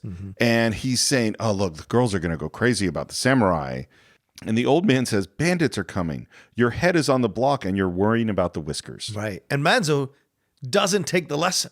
Oh, no. He just kind of grumbles inside with his face. And then later he does what he does. Let's go build the team. Yeah. We need to get some samurai. And we get that great music. And Rikichi goes out and asks the samurai, like, sir, we need your help with something. And inside, Kambei is sitting there and he gestures to Katsushiro and says, hey, take this stick, and he kind of shows, this is what I want you to do. Motion. And Katsushiro like on, you want me to do what now? Paint the fence. That's what I do. Paint the fence. Well, this is the fence doesn't hit back. The fence isn't walking in the room with a big sword. That's true. It also is not dishonorable to paint the fence. To stand inside the door with a big stick and just knock someone on the head when they can't see you is not a cool. This does not seem like good samurai behavior. But he goes, okay. And Kambei even says, don't hold back. Yeah. Like, hit him for real. And I love Yohei. He's always scared. Yeah. He's the best scared face. And he goes and hides behind, like, something to protect himself, because this doesn't look like it's going to go well. And up walks this samurai, and Katsushiro has his stick over his head. And man, the minute he walks to the door, he catches that stick, tosses Katsushiro across, and his hand is on his sword, and he is ready to immediately, draw. right? Well, as you would be. Yes. You were ambushed. Yeah. And Kambei jumps up. Excellent. Please don't take offense. And he says who he is. And he says, we're seeking expert swordsmen, and I have no time to waste. Please forgive me. And the guy is kind of going, what? It takes him a second to kind of come down. And then they explain the gig, fighting for food for a bunch of farmers. And this guy says, nonsense. My ambitions are much bigger than that. I love that line. It struck me so well this time. My ambitions are bigger than that. This idea that helping these defenseless people, which is in essence the code of the samurai, Right. is not where his ambitions are at. His ambitions are to be of a higher status, to have more nobility in his defense or his usage of his skills. And in that way, he is in essence going against the code of the Bushido, going against the samurai. And that, I found that to be fascinating. Well, and this is, again, Like you just said, chasing money. This is the ultimate samurai film. Mm-hmm. And this film is deconstructing the ultimate vision of the samurai. Yeah. It's saying these are people. Right. And they're different. And they have different priorities. And there could be a guy because my assumption is this guy's a pretty good swordsman. Yes. He's good. And which means he's trained and he's worked hard. And yet his value system is not to go defend some farmers, which honestly, my guess is in this era, that's the majority. Right. The majority, Of course. to go, they're supposed to fight in battles for lords. And that's what a samurai is supposed to do. How many people take a Saturday to go help at a food bank or go help at a homeless shelter?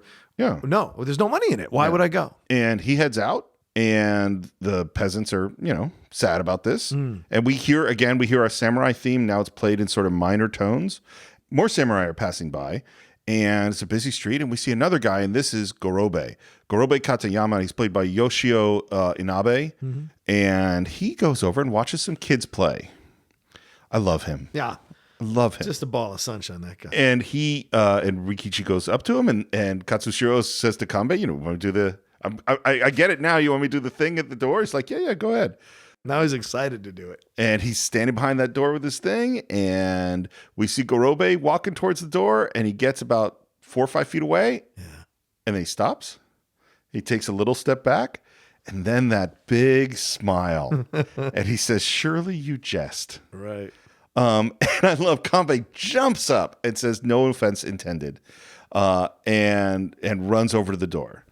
And again, we get a jump cut here to him of having told him the whole story already. Yep. Don't need to waste any time seeing the story being told over and over again. And he's thinking about it. Yeah. And then he turns and he smiles. Mm-hmm. And he says, and I love this. He says, but I have to say that although I understand the farmer's suffering and why you take up their cause, it's your character that I find most compelling. In life, one finds friends in the strangest of places. Yeah. This is an instant friendship. Oh, yeah. And what's so interesting, he is instantly his right-hand man. Yep. There is no question. And I think they have enough shared experience and enough, they get it. They get what the other one is and what the other one brings and how this is all supposed to work. I don't think Gorobe would be as good a leader as Kambei, but he's close. Right. He totally gets it. And I think he also gets why Kambei is his senior. Yeah. Yeah, it's a great relationship. Agreed. We fade in. It's later. Rikichi is making fire. He calls off to Yohei, hey, let's get some rice. And Yohei is weeping. Someone stole the rice. Yeah. And the reaction from Rikichi. And rice, by the way, in Japan in this era was wealth. Like the way that you, like a lord would say, oh, we're going to give you, I think it's koku would be the name. He has a new attendant he wants to give a raise to. We're going to give you 3 more koku of rice a year. Is that the rice was the actual currency. And that's what it was really used for. So this idea that rice as wealth is really true in this moment. Right. And Yohei's like, no, I was guarding it. I slept holding on to it, but someone stole our rice. We only got a handful left. And Rikichi's like, well, I'll run home to the village and get more. It's like, well, what am I going to feed the samurai while you're gone? Yeah. And the shot of Yohei picking up 1 grain of rice at a time, that is powerful. And what comes into that frame? Couple of coins. Couple of coins Yeah. from Katsushiro. Yeah.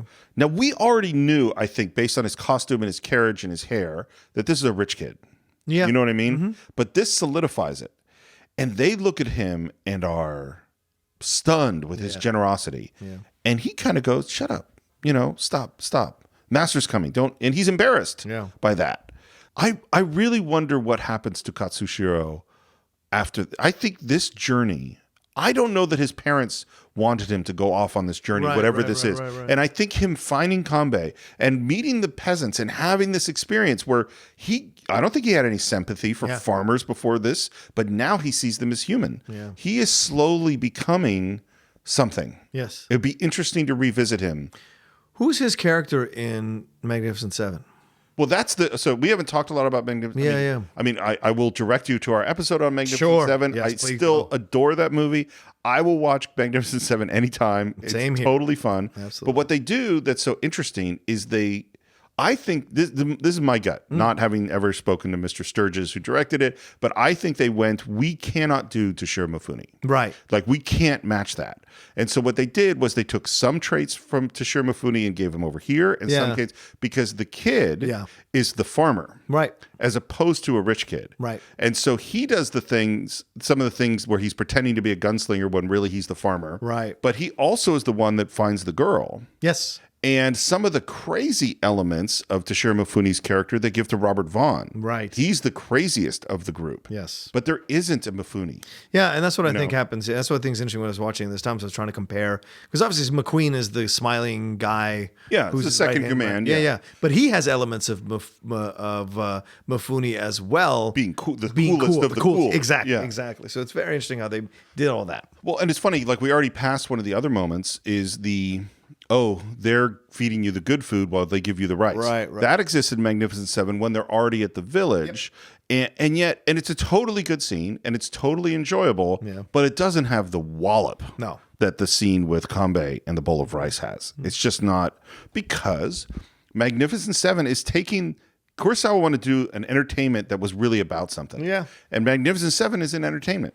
Yes. And it has some moments that There are moments that might be deep, but it isn't that. But it's not trying to. It's a 2-hour movie, not a 3.5-hour movie, and it's trying to just be like, here's all the fun stuff. Yeah. And it's totally fun, and I totally like it. It is. And now in walks Takashi Shimura with a new character. Yep. And this is Shichiroji. This is played by Daisuke Kato. I think he's sort of the least developed of the 7. Character? Yeah. Well, because he's also the most familiar to Kambei. Yeah. So therefore, there isn't, just by connection, you go, okay, if he's friends with him, he's been a long time friends with him, we don't need to. And we hear just a little bit about some crazy battle they were both involved in that they got separated, and this guy barely survived. Yeah, when the fire came down in the building. Yeah. Yeah, and then he looks at him and tells him a little bit about this job. And he says, sick of fighting yet? Truth is, there's a tough battle ahead, leading to no wealth and no rank. Are you with us?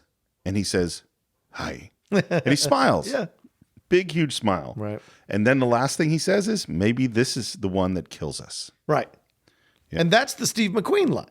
Yeah. And so it's very interesting how this all kind of plays out in its way. Yeah. Yeah. Garobe is somewhere getting some food from some guy, and we're talking about samurai, and the guy he's talking to says, oh, well, there's this one samurai who's got, a lot of nerve. He came up and said, feed me, and then offered to chop wood, and he's chopping wood in the back, which, of course, is the Charles Bronson invitation now that we're talking about Magnificent Seven, although this character is very different from Charles Bronson. Yes. And he goes, oh, let me go see. And he walks back, sees this guy give a big yell and cut a piece of wood perfectly. Mm-hmm. And then Garobe just kind of sits down to watch. And this actor, whose name is Minoru Chiaki, who plays Heihachi, he goes, "What is this guy looking at me for?" Right. Chop some more wood. The guy's still looking at him. And I love that he reaches over and moves his sword out of this guy's reach. Just in case. And by the way, have you? I think I probably asked you this when we talked about Charles Bronson, but have you chopped wood? Yes, of course. It's hard. It is hard. Like I have chopped wood and I have split wood. I don't think I could split 5 perfectly in a row. No. You know, you got to hit it just right. It takes training. Yeah. And finally he turns around and says, "You never see a man split wood before?" And Garobe says, "I've never seen someone do it with such relish." And Heihachi laughs. I love his laugh. Yeah. And he says, "You're very good." And Heihachi says, "Nothing compared to how I cut down men." Oh, there it is. Yeah. But then he undercuts it because he says, "Have you cut down many?" And he says, "That I have. There's no cutting me off when I start cutting, so I make it a point to run away first." So he immediately undercuts his bravado with a joke. He says, "A good approach." And they say, "Thank you." And he starts to chop some more wood. And then he says, "Do you feel like cutting down 30 bandits?" And he misses. Great comedic moment. It's a great moment. And again, the efficiency, we're in a 3.5-hour movie, but it is super efficient. We get both these guys, Garobe and Heihachi, right away. We love them. Yep. You totally love these guys. Yeah. It's time for the duel. Yeah. Katsushiro and Kambei walk up and we see these 2 samurai and they are pulling out and stripping down bamboo to make 2 shinai, we would say. And the actor who plays Kyozo, the samurai, is Seiji Miyaguchi.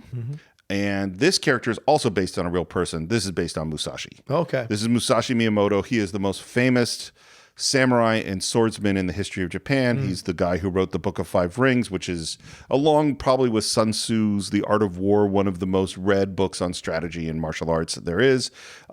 He did, in fact, for his most famous duel, use a wooden sword. The other guy had a real sword, and he just killed him with a wooden sword. There's one story about him that he fought 80 men and killed them. But he also studied calligraphy and pottery and painting and flower arrangement and tea ceremony. Is that he was he was a foot soldier who was in the Battle of Sekigahara. So this is right around the same era, and that he went on this journey to become what is, the patron saint of swordsmen and samurai.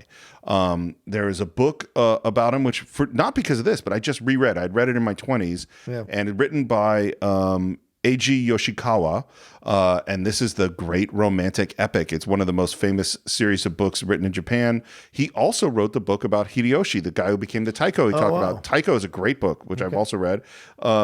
And that based on these books is the movies I know you've seen, which is Samurai 1, 2, and 3 with Toshiro Mifune playing Musashi. Yeah. Oh, right. Yeah. Right. That's who this guy is based on. Okay. And when they first started work on this movie, Toshiro Mifune was going to play Kyozo. Oh, how interesting. And it's so great that he didn't. Yes. I mean, he goes on to play Musashi in the most famous films ever made about that character. But this guy is great. Yeah. And Toshiro Mifune is so much better doing what he's doing in this film. As great as he is in this film, I do enjoy the more laid-back Mifune. Because the rage is always bubbling underneath. Oh, the explosion is always waiting to happen. Even Sword of Doom, he's fantastic. With Tatsuya Nakadai going toe-to-toe. I mean, just the difference is great, man. Yeah. They face off. They get in stances. They start... I'm going to tell you what the stances are just because it's interesting to me. Maybe not anyone else. They start in Chudan no Kamae, which is middle guard. And then we see Takashi Shimura and Katsushiro. They're looking back and forth. And they look at the guy who's clearly not our expert swordsman. And then we look over at our guy, Kyozo, who has a great look. And they back away from each other. And the guy who's not our main character, who I don't have a name for, he switches to Jodan, which is a high guard. And then Kyozo switches to Wake no Kamae, which is low guard. And the reason I bring this up, this is like kendo talk. Is like, oh, you're going to do this, I'm going to do this. These are like the chess moves, the postures. Right. And the interesting thing about Wake no Kamae is he brings the sword back over here. It's an opening. Yeah. It's saying, come on in. you know. And one of the swordsman philosophies is if I just have my guard like this, well, you're never going to do anything because I'm protected. Right. Is I got to create an opening so you can move and then I can cut you. Right. And that's what's happening in this moment. And then there's a scream and our guy attacks and they seem to hit just about exactly at the same time. The strike Kyozo uses is kesakake, which is a strike diagonally through the shoulder and the body, using the hips to rotate for the sword. This is like, you know, some stuff that I've done. Sure. I'm not in any way claiming to be a good swordsman at all, but I have done it a little bit. Okay. And the guy says, "Oh, too bad. It's draw." Nope, I won. And of course, since we're talking about Magnificent Seven, this is James Coburn. And the knife. And he says, "Oh, that's ridiculous." And he says, "If we use steel, you'd be dead now." And okay, let's fight with steel. Yeah. What an idiot. Don't throw your life away. But he draws his sword. And as soon as he draws his sword, it's like, okay. Yeah. And again, we go back to these same poses, exact same poses we saw before. And Takashi Shimura is looking back and forth. And he says, "This is preposterous." Right. There's no contest. Because he knows. Because he knows. Yep. And they step in. It's exactly the same attack, except that our guy steps more off the line. That would be the Aikido term. It's getting off the line. So the other sword misses him and he cuts through. And again, that slow motion fall. Yeah. Here's the crazy thing that I just learned, and I can't believe it. Seiji Miyaguchi had never played a samurai and had never handled a sword until about 3 days before this. Oh, wow. I don't believe it. That's what they say, but the way he holds the sword, like you look at his hands, you look at his posture, you look at his body posture, which is leaned slightly forward, which we would say like his ki is forward, his ki is extended. It looks like the real deal. It does. And to me, those are things like, I don't see how you can fake that. Well, You know, you could, because there's no cuts. maybe he's just an instinctual guy for this kind of stuff. He looks great. And then maybe that's why he was cast. Maybe. Yeah. It's later on, and we meet up with Gorobe, and he says, "Hey, what happened?" He's like, "Oh, we lost a big fish." Yeah. You know.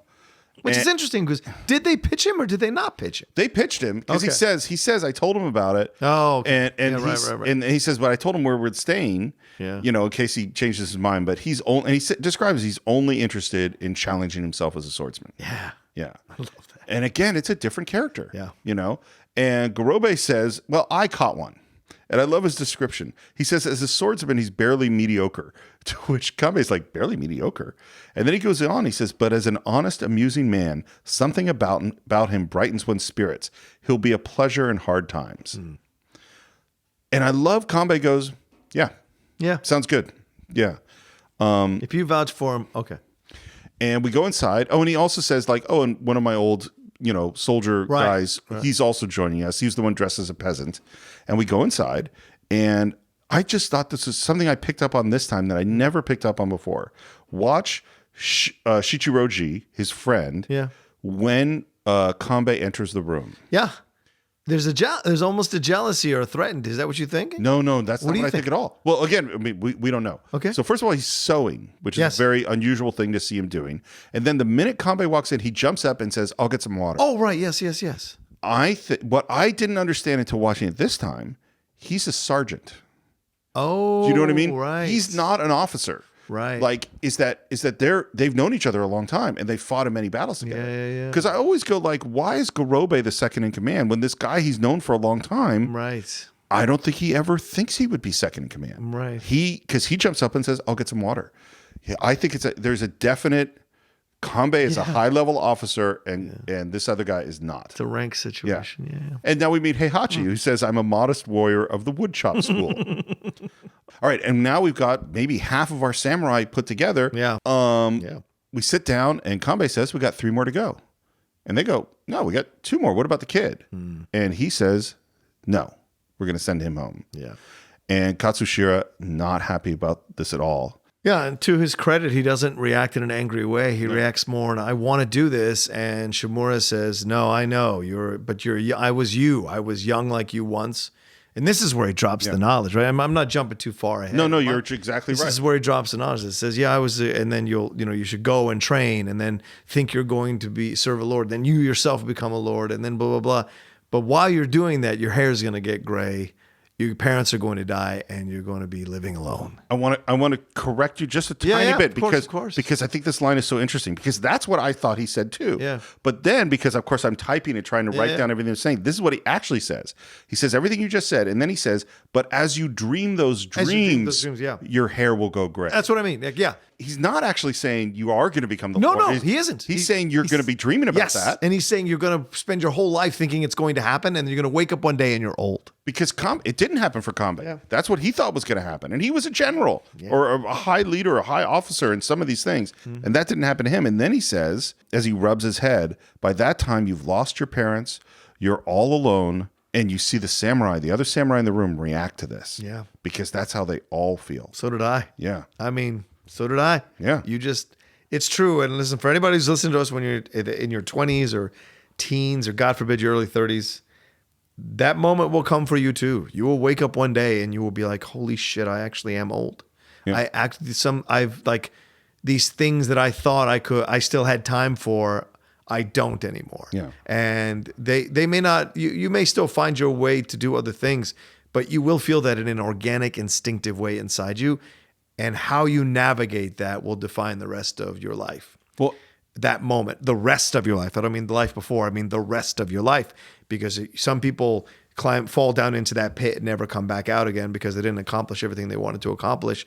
And some people will fight to still have some life that has meaning and accept that they couldn't get all that done in the time that they thought they could. Well, and the scene is it's very somber. Yeah. And the staging is fascinating because you have Kambei in the foreground on the right side of the frame, looking left to right in profile. Yeah. And you have Katsushiro slightly behind him on the left side of the frame looking forward. That's a really unusual bit of staging. And it makes them oddly separate because they're not looking into each other's eyes at all. And Kambei is looking into his past, into his life, into his dreams, and saying deep truths. And Katsushiro is absorbing that. And then we see all the other samurai thinking of their times. And again, because now we're doing it, is like, let's compare that to the scene in Magnificent Seven. Right. Magnificent Seven is a great scene. Yul Brynner says that. And they have the conversation about the kid of what it's like to be life. And it's like him and McQueen are going back and forth. They're going back and forth about the good parts and the bad parts of being a gunslinger. After a while, you can call bartenders and faro dealers by their first name. Maybe 200 of them. Rented rooms you live in, 500. Meals you eat in hash houses, 1,000. Home, none. Wife, none. Kids, none. Prospects, 0. Suppose I left anything out? Yeah. Places you're tied down to, none. People with a hold on you, none. Men you step aside for, none. And then you get Robert Vaughn, who says, insults swallowed, none. Enemies, none. No enemies? Alive. and what's funny is it's the same scene. Yeah. We're talking about what it means to live this life and the pain of it, and to some degree the joy of it in the Magnificent Seven scene. And it does say that it's sad, but in Magnificent Seven, it's fun. Right. You know, it's kind of fun, and even if we're saying bad things about this life, it's still kind of romantic. Whereas here, it's much more. Here I put my finger on it. Yeah. The scene in Magnificent Seven is totally fun, and I think about what it must be like to be a gunslinger. The scene in Seven Samurai, I think about my life. Yes. Also, because the scene in Magnificent Seven is Americans, they got to chime in and go back and forth. Yeah. Compare the scene in Seven Samurai is Japanese, which is defer to the the elder, and let them speak their truth and absorb that truth. There's a difference. And while this is happening, Heihachi looks up and sees Kyozo has entered the room. And Heihachi, by the way, is above them, sitting in a higher position, kind of looking down on them. I think that's because he's the youngest of them at that point. So not fully in the circle, but close enough. Well, and again, a thing just for you Cine-Files to look at. Look at the staging. Yeah, like always. we often talk about camera movement with Kurosawa, and the camera movement's amazing.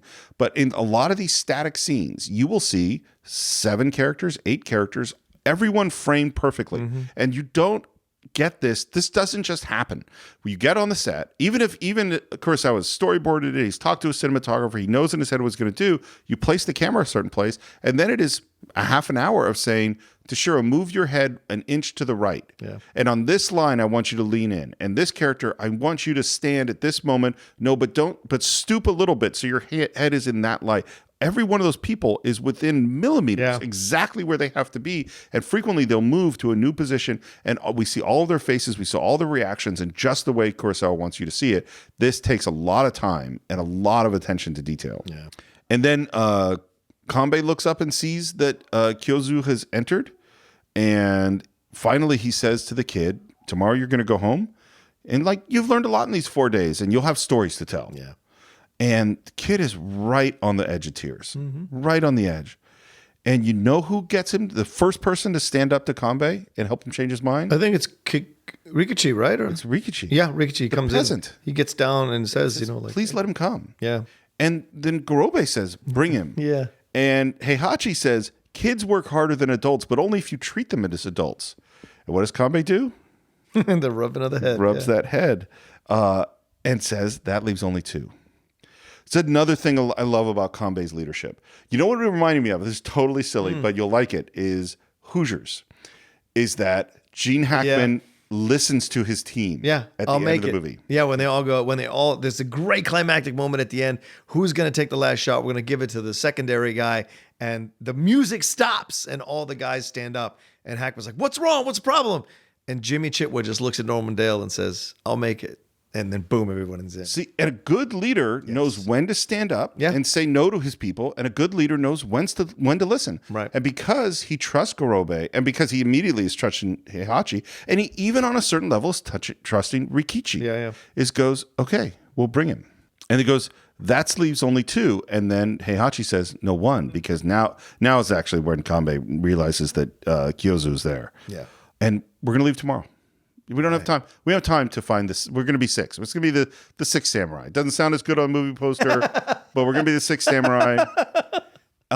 Except our bully asshole guy walks in and says, hey, I found a guy for you. These guys are the unsung heroes of the telling film. you. Nobody talks about it, but these guys are the unsung heroes What of the the film. hell are they doing half naked in this inn? Like, what? Just they have gambling, jobs? Maybe they're just gamblers. Yeah. But they're like, we found the best guy. This Yeah. guy is tough. He's drunk. He's beating everybody up. I called him. I told him to come over here. Now, we know. I mean, Of course. we know. But I think it's the anticipation of knowing what's about to happen that is what makes this so fun. Of course. Because the kid goes, you want me to do the thing? It's like, sure, do the thing.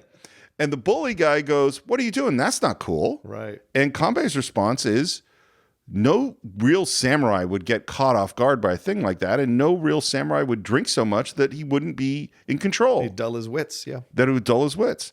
And up walks Shiromifune, and we don't see it. We cut to the bully as we hear the, and then he's on the ground going, who hit me? Right. So mad. Yeah. And then he recognizes Kambei. And I think he says your bald head has been in my dreams. I think it has. Yeah. He can't get him out of his head. Yeah. I have constructed a narrative about samurai. Yeah. Because of my own personal experience, and you're messing up Right. that entire narrative, and I can't get you out of my head. Because what he thinks is that the legends about the good, honorable samurai thing, that's all bullshit. It's not true. He's seen how terrible they can be. Yeah. Yeah. And I think he just got that scroll. Because I Probably. think because of meeting Kambei, he asked him, are you really a samurai? Yeah. He wants the proof. And he goes, I'm going to show you something. And he's drunk and can't find it. And the sword is dangling between his legs. And it's all really funny. Finally, he pulls out the scroll and hands it to him. This is a list of my family ancestors. Kambei looks at it and he says, so this Kikuchiyo, this would be you, born 1574. And some people laugh. Yeah. And I love if you watch all the background characters.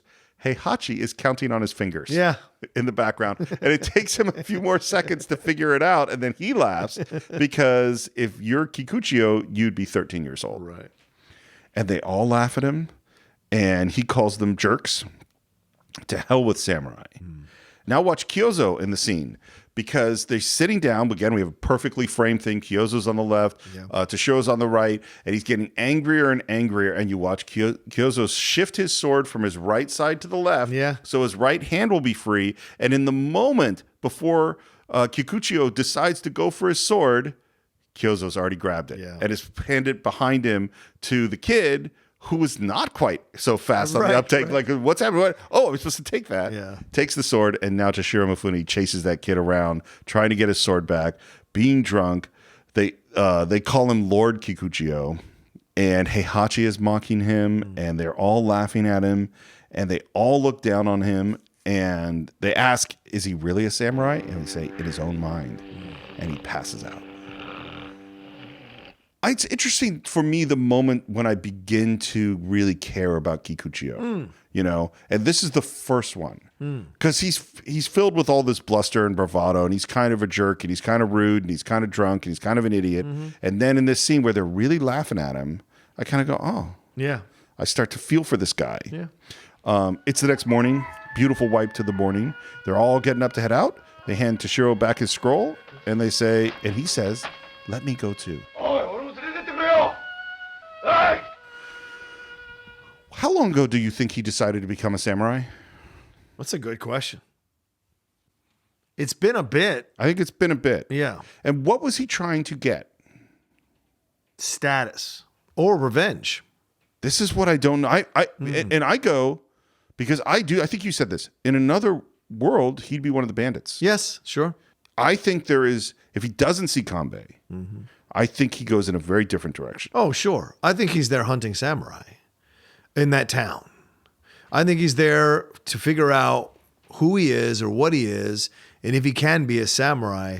But he also likes the status of feeling like he is a samurai to the other villagers in the town. And samurais, on some level, in his experience, they take what they want. Yes. So Kicking over the bucket, sitting down, status, food, women, pushing through people. booze. Yeah. Yeah. I mean, like he is, and I think in this moment of take me with you, I think in seeing Kambei, being haunted by his bald head in the dreams, maybe going to get the scroll at that time, he's made a different decision. He's like, oh, and I don't even know if he knows it consciously.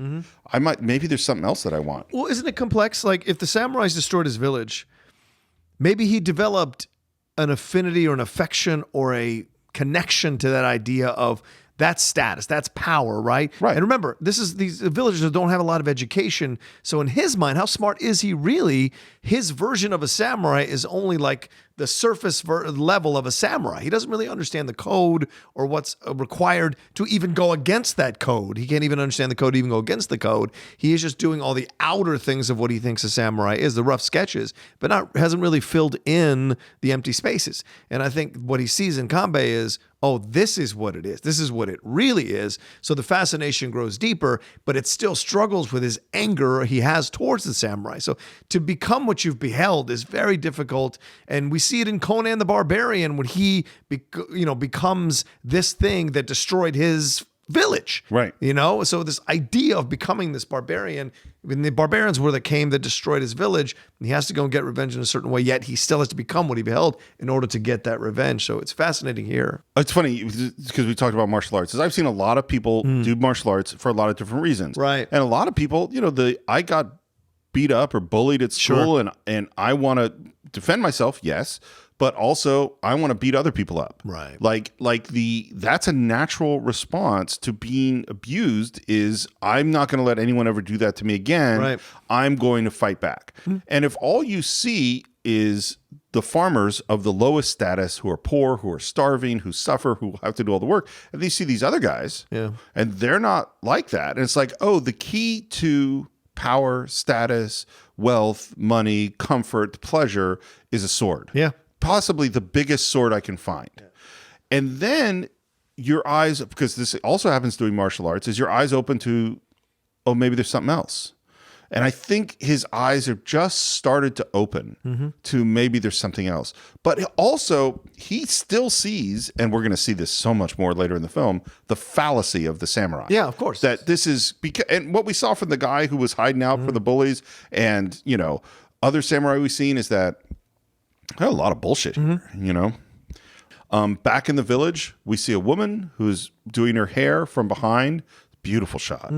And in walks Monzo, and he's clutching something, and she turns, and he's acting really weird, and we realize this is his daughter, Shino, and he pulls out a razor because he wants her to cut her hair. Yeah. The camera work is amazing. We dolly through the building, then we dolly back out of the building, then we pan and dolly as he chases her, runs her, tackles her, and forcibly cuts off her hair. And none of the villagers stop her, right? Stop him. No. And that's the thing. It's this the They families. think he's acting crazy. He right. can't do this. The families within the family. Yeah. Right. Yeah. And again, this is another status transformation that has to do with cutting hair. Right. This is you're no longer be a woman. You're now going to be a man. Right. You know. Once again, changing her status like Kambei did and cutting off his knot. Yep. Changing the status. Yeah. Or Kikuchiyo, who's becoming a samurai. Right. Or Rikichi, who's leaving the circle of the village. You know. And all the villagers we hear is like, he's an idiot. He's a fool. But they're also starting to talk about hiding their daughters. Yeah. One of the guys says, "Hey, you have sons. Of course, you don't think it's a big deal." Yeah. And we're with the samurai, and they're walking, and way behind them on the road is Kikuchiyo.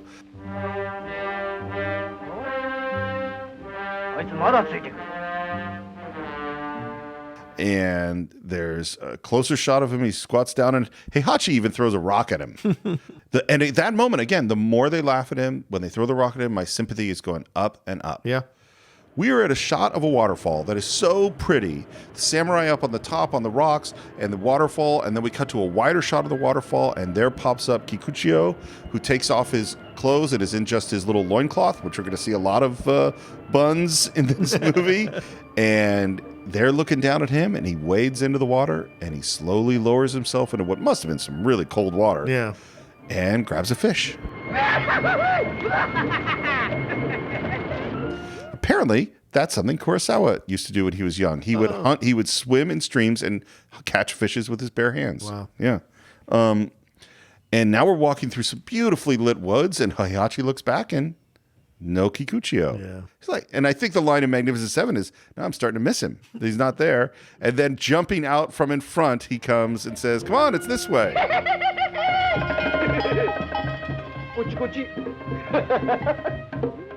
Beautiful. By the way, this gets referred to in 13 Assassins. I don't know if you've seen that one. I have, Yeah, when the nature guy, he constantly shows up at times ahead of the other samurai when they're walking through to get there. Yeah. That's a good movie. Yeah, it's a fantastic movie. Crazy movie. I love that movie. All right. A 1-hour samurai fight, for God's sake. Yeah, it's insane.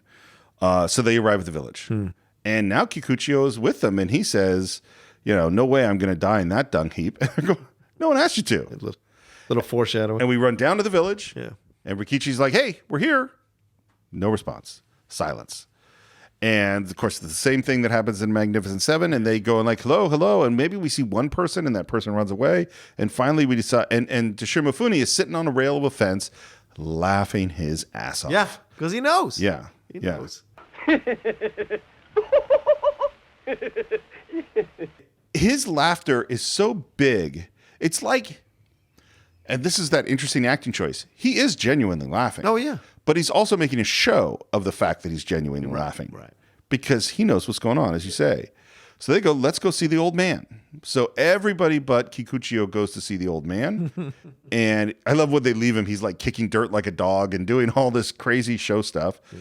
Watch the camera work in this scene. It's continually circling. So we circle from an OTS around to the back of Takashi Shimura, and we circle back the other way and see Gorobe. It's a really interesting construction of a scene. Yeah. And the old man basically says, they're scared. And Kambei's like, but why would they fear us? And then, before the old man can answer, we hear the alarm.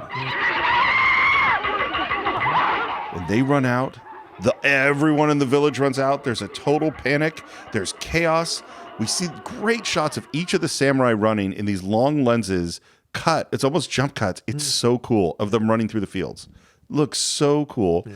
And they run in, and of course, Kambei's, you know, in his brain, he's going, oh, this is a disaster. Right. We're not ready. We just got here. We don't have time. This is terrible. And he's going, who sounded the alarm? Where are the bandits? Where are they coming from? Trying to figure out, can I even organize any kind of defense? Right. And none of the peasants know. They're running around going, samurai, please, samurai, help us, help us. Right. And then Kambei says, who sounded the alarm? And we hear, I did. Yeah. And there's Toshiro Mifune.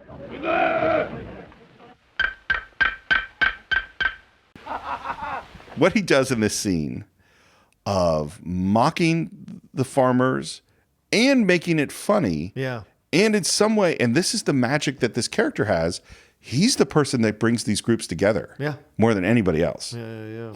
Because he is one of them. And he's a foot in both worlds. Yep. Yeah. And in a weird way, I hadn't thought about it until you just said that. So Kambei is the one who sees most clearly of anyone in the film. Yeah. But maybe Kikuchiyo is the next. Yes. You know? Because he sees stuff that Kambei can't see. Right. Like Kambei couldn't understand why the villagers wouldn't show up. Kikuchiyo can. Yeah. And he knows the thing that needs to be done to bring them out and bring them together. Right. And he says, you know, yells at them, calls them blockheads, says that, oh, sure, you were scared of us, and now you're groveling in front of us. And now Heihachi and Kambei are laughing with Toshiro Mifune, and this is and the old man comes up. I love the looks. And Toshiro Mifune gets right in his face and then looks away and says, you know, you got a problem, Gramps? And he says, nope. All's well now. It's great. Yeah. And Heihachi says, looks like you're good for something. I guess there are 7 of us after all. Yeah. Great moment. Really good moment. We're kind of figuring out sleeping arrangements, and Rikichi is giving them his house. And as he goes, I'm going to go sleep in the barn. What does Toshiro Mifune find but a beautiful woman's kimono? Mm-hmm.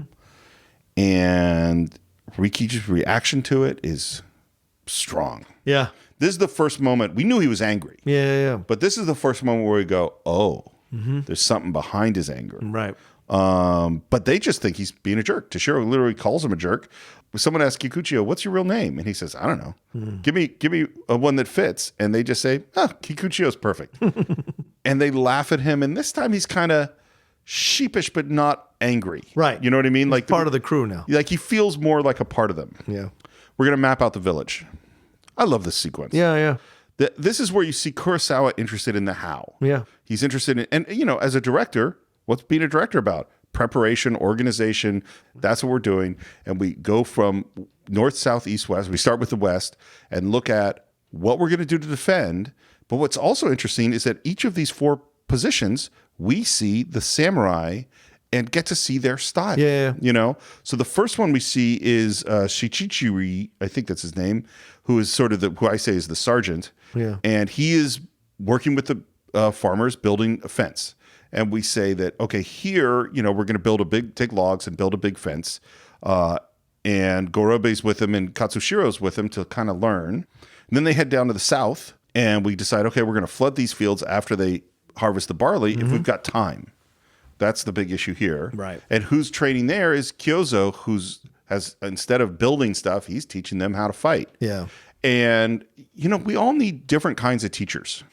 And I think Kyozo is not an easy teacher. No. He is going to challenge you. He's challenging some guy to thrust a big spear at him, and the guy doesn't want to do it, and finally gets him to do it, and he gets off the line and tosses him.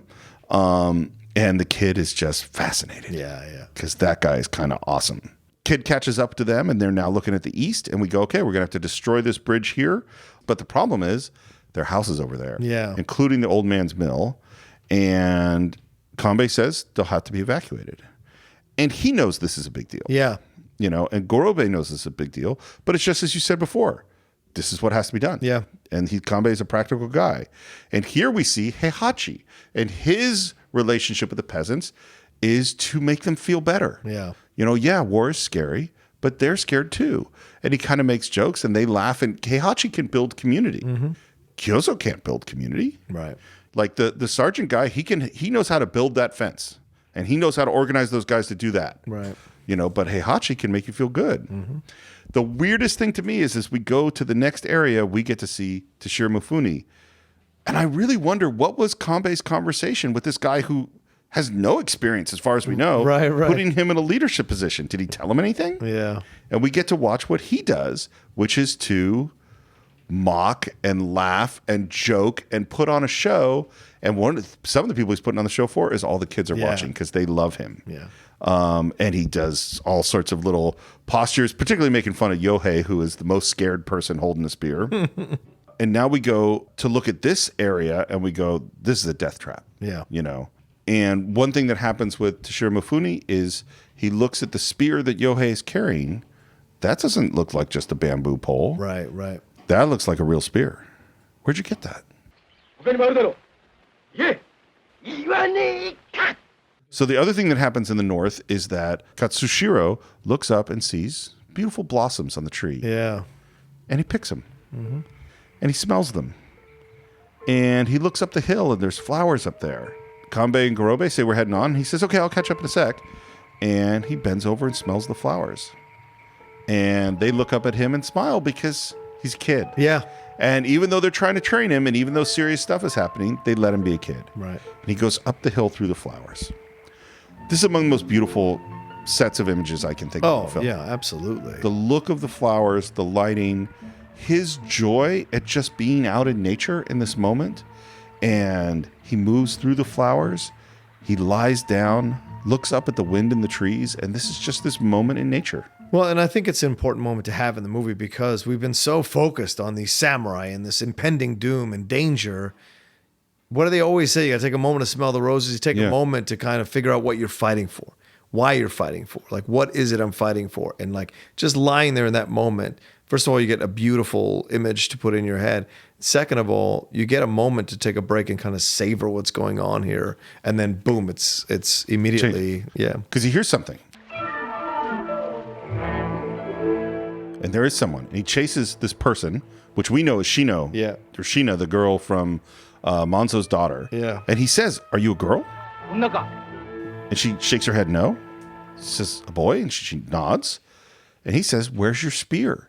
Because all the men in the village are supposed to be defending the village. Yeah. And she tries to run away. Again, this lighting as we go through this is so beautiful. And one of the things he did, particularly because he's using long lenses. So if you want things to stay in focus, the ways that you get deeper depth of field, more things in focus, is you make the lens wider and you add light. The longer the lens, the more light you have to add. They had more light on during the daylight shots, big, huge, giant lights. And then to get eye light, which means they want those little sparkle inside your eye. So to direct the light just in that direction, and you'll see beautiful eye light without this film, and in particular between Katsushiro and the girl, is they have mirrors. So they have mirrors that people are holding to direct wow. light. And it was so bright, it burned this girl's cornea. Holy shit. Yeah. Yeah. Wow. But it looks beautiful. Yeah, okay. Fortunately, with digital stuff and film, like we don't quite have to use that much light. We have a lot more stuff in low light. Yeah. She falls down. He chases her. They wrestle a bit. And then there is the moment where his hand strays to her chest and he realizes this is a girl. He recoils, yeah. Yeah. And then there's this, and he goes away, sits in one place, and she pulls away. And the two shot of them sitting there and breathing is amazing. I love it, yeah. Yeah. We're back inside, I think, Rikichi's house, and we're looking at some mats, and in comes Toshiro Mifune with a procession of peasants carrying weapons and armor. Samurai armor. And he is wearing it. Yeah. And he's like, "Look what I got." And they go, "What's this?" And he says, "Well, they plundered it from warriors. That's the stuff they do." And immediately, the tone in the room changes. Yep. And Toshiro Mifune's going, "What's the problem? You said you wanted this stuff. It's good stuff." And they say, "Bastard. Yeah, one of you the- call yourself a samurai." Yeah, is it his second in command or is it the sergeant? I think so. Yeah. I think so. I think it's Shichirichi, the second, the sergeant. Yeah, I the think sergeant he said. jumps up and he calls him bastard, yeah. Because he doesn't know. Yeah. Well, because he's never been, that's what they say is like, you can't understand unless you've been hunted. Yep. All of these guys on the losing side of battles had that moment where after the battle, after the worst experiences of their lives, suddenly they're being hunted by peasants and killed. Yep. And to discover that that's what happened to these people, terrible. As they're in this moment, you can see all of the samurai have turned. They came this whole way to protect this village and they want to do it. Yeah. And in this moment that they realize that this village, like they should have expected, has been killing samurai and taking their stuff, they're about to leave. Yeah. And Kyozo says, "I would kill them all right now." Mm-hmm. I mean, and he's a pretty scary guy. Yeah. You know? Well, and once again, this is a brilliant moment too, Steve, because we've spent the whole movie deconstructing the myth of the samurai. This moment deconstructs the myth of the helpless peasants. Exactly. And Mifune goes into this long, once he gets focused in on what the problem is, Yeah. he goes into this incredibly long monologue and tirade at the samurai, telling them, "Oh, you thought these were these little helpless little things, but no, they're so much more than that. They're the most ruthless people on the planet because they have to be. They have to be to survive." And because all these examples of what they do and what they have to worry about. And yes, they kill samurai. Yes, they do these kinds of things, but who made them this way, right? And that's when he blames the samurai. So it's and just like you said earlier, Steve, he is the one that connects these worlds because he can he can undercut the fallacy of both of the worlds while also appreciating both the worlds at the same time. He says, in war, you burn their villages, trample their fields, steal their food, work them like slaves, rape their women, and kill them if they resist. Right. And the look, the response from Kambei, from the samurai, and this is that same thing. It's the same thing with the rice, is he goes, yes. Yeah. And here's the thing I was thinking about with this, is that all of these guys, everyone except for the kid, they knew this was true. Right. Because, you know, an army lives on forage. You know, it's not like today. Today, we send Burger King to our troops in the field. Yeah. You know what I mean? Like, we make the food here and we make sure they have it. Yeah. Because we have the wealth and the luxury and the power and the planning to do that. You know, Napoleon said an army moves on its stomach. And that meant these were foraging armies. So wherever they went, they took what they took. You know, we talked about in the Civil War, we talked about Sherman's March to the Sea. That's the standard, is we're going to take what we take. And so while Kambei might not have personally raped a farmer's wife, he knew that happened. Yes, they all did. They all knew. Right. You know, and so we can say these are good guys, and I think they are. Right. But they certainly foraged. They certainly forced farmers to hand over their food, to hand over their supplies. They put them to work. They knew that this is true. Yeah. And only in this moment, through Toshiro Mifune's unbelievable speech, do they see that truth. Mifune's performances. Stunning. Yeah. And his frustration and his anger and his truth. And again, that laughter at the absurdity of all of this. Because that's what he sees. Yeah. He sees that better than anybody. This is all crazy. And he throws some arrows against the wall and he storms out and just plops down in that armor, just wrecked. Yeah. And I love the juxtaposition, because who shows up at that moment? Listening to not listening to the music, but we're hearing romantic music as he, in his sort of youthful, you know, romantic way, is thinking about this girl he just met. And he walks up to Kikuchiyo in this armor looking ridiculous. And he's like, hey, cool armor. That's not Kikuchiyo. He is not up. He, kind of thrusts a spear towards him and storms off. Yeah, even the kids, he tells them to get away from him. Yeah. He yells at the kids. Yep. The old man and Rikichi come in and they go to Kambei and go, something wrong? And Kambei says, no, nothing's wrong. Because again, like everything before, once he makes that decision, once he sees it, he makes the decision. Yep. And it's the right decision. Yep. And Toshiro Mifune doesn't sleep with the samurai that night. He goes and sleeps with Rikichi and says, this seems like old times. Laying in the straw in the barn. And he yells at Rikichi for having given up his house. And then when Rikichi gives up wherever he was sleeping in the barn, he yells at Rikichi again, get back in there. No, stay here. Yeah. Stop kowtowing to him. Yep. It's raining. Heihachi is looking out. And Toshiro's back in. So clearly his self-banishment is short. He says that he needs a girl. And the moment that he says he needs a girl, our swordsman goes, I'm going to go practice. And I don't know if those things are connected in his mind, but he heads off to the rain to the practice. And then we see that Heihachi is sewing something. He's sewing the banner. The flag. Seems weird to go into battle without a banner. And he holds it up, and there's a vertical piece of cloth. At the bottom is the symbol for the village. Yeah. And then we have 6 circles and a triangle. Yep. What's the triangle for? I don't know. You tell me. It's for you, Lord Kikuchiyo. That's right. Yeah. And this time, everyone laughs, and even Toshiro laughs. Yeah. Because he knows he's the triangle. Yeah. But while that's happening, Katsushiro sneaks out. We see our swordsman practicing in the rain, and then he hears something and looks over and sees Shino in a little grove of trees. He watches Katsushiro run up. He's got rice for her. And he says, take it. I don't need it. You're only eating millet. I tasted millet. It's horrible. Have some rice. And she goes, no, thank you. But I'm going to take it because there's the old grandmother. She needs it more than me. Right. And they leave together, and he follows. And then the samurai are eating dinner, and Katsushiro says, I'm done. I'm going to save this for later. And Kyozo says, you know what? You can use mine this time. Huh? What are we talking about?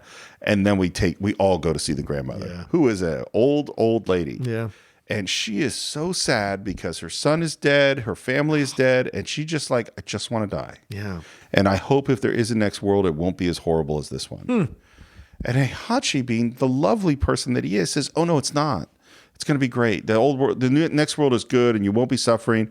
And Kikuchiyo does not let him get away with it. Yeah. He goes, shut up. How do you know? Have you been there? Because he doesn't like the hypocrisy.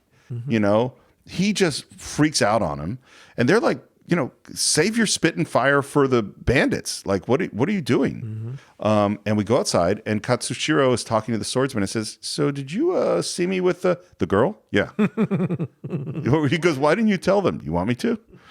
And the swordsman, he just walks away. He is a man of few words. Yeah. He's got a great face, by the way. Oh my God. It's a fantastic gaunt face. Yeah. And this this is almost like a big brother relationship that he's having with, because obviously the father is Kambei of all of them, but this guy is developing a somewhat of a pseudo big brother relationship with the young kid. I don't know if it's big brother or uncle, or even uncle. Because he's so untouchable. He really is. You can't relate. Katsushiro can't relate to him. Right. But Katsushiro feels a kinship with him, or a connection. I think it an admiration. Yeah. I think Kanbei is the teacher, but Kyozo is the model of because he's the romantic perfect samurai. He's the selfless, not human, not emotional. You know, that's why when I was in my 20s, that's what I wanted to be. Well, yeah, you know? and that's why it's brilliant when what happens to him, because the weight of that loss is devastating. And you have to build him up this way so that when the loss happens, you're just like, oh my God, no. In particular, we're getting ahead of ourselves, but because it's so pointless. Yes. You know. Yeah. Which is war. Yeah, which is war. The barley's growing, and I don't mean war is pointless. I mean pointless deaths happen in war. Yeah, absolutely. I don't think anyone. Yeah, I just want to make sure. Yeah, that's a whole other conversation. Maybe for the Outlaw Nation. Yeah. Anyway, Toshiro comes out, and the kids are calling at him, and he calls them brats. And then Heihachi and the other samurai come out, and they all have the rice. Yeah, and because it's, you know what, we're not going to let these little kids starve while we're having the good food. And I love Toshiro's clowning with them and insulting them, and they're eating it up, and it's just really, really fun. And we see, and then the last thing Toshiro Mifune says is, do you have an older sister? And Heihachi kind of shoves. And this is where we see the bonding begin. The separations between the samurai and the farmers are starting to get smaller. not for Manzo, but for everyone else. For everyone else, yeah. Yeah. They go to see the old man and ask about when the harvest is. And he says it's in 10 days, and then we're going to flood the fields. And we see, and this is another sign of the closeness, is that Kambei's holding a little kid as we're walking around. And then he finally says the thing that he's known for a long time. Once we flood the fields, you got to abandon these houses and the mill. Yeah.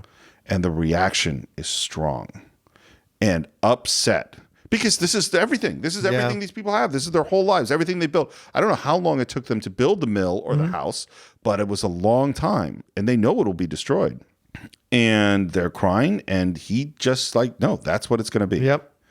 And we cut to a training shot, which is a beautiful circling around shot, where Gorobe is saying, look, now from this point forward, you don't have families anymore. You're squads. You're going to train as a squad. You're going to harvest as a squad. Nobody does anything alone. Right. Nobody goes out alone. You live together, you work together, and the camera circles around, and we get a joke again from Toshiro Mifune saying, you know, give your wives plenty of loving tonight. And everybody laughs and claps, and we think this is going to work really well. Yeah. We're all becoming kind of a group until one of our farmers who had been critical, I think it's the guy who was critical of Bonzo for cutting his daughter's hair, breaks his spear and says, what a load of crap. And he walks off. And he says, all of you who live on the other side of the bridge, come with me. And they all do. And they get up and they throw down their spears. And he's saying, why should we protect other people's houses when they're not going to protect ours? And we hear, as they're marching away, and the wind is blowing, of course, weather is always important in Kurosawa films, and we hear, stop. Mate! And the camera cuts, and there is Kambei, looking like a different person. Yes. And he says, like a general. Like a general. And he says, pick up your spears, return to the line. And the wind is blowing, and they don't respond. And he draws his sword and charges them.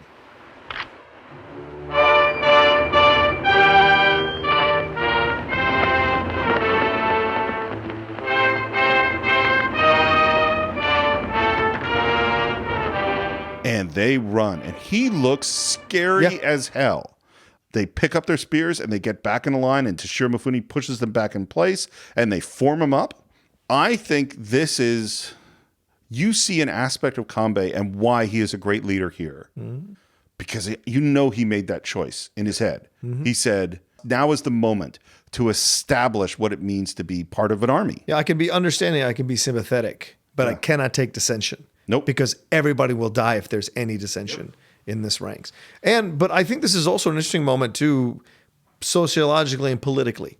This idea of these people aren't going to help these other people because what they're sacrificing is more than what the other people are sacrificing. Why should I lose what I need to lose, what I have, but the small things that I have? Why do I need to lose that so that the whole can survive? And that's the small way of thinking, the limited way of thinking. But that happens politically in every government, in every country. And I thought it's a great, brilliant little social statement he's making by having that in the script and having that moment happen. And what has to happen?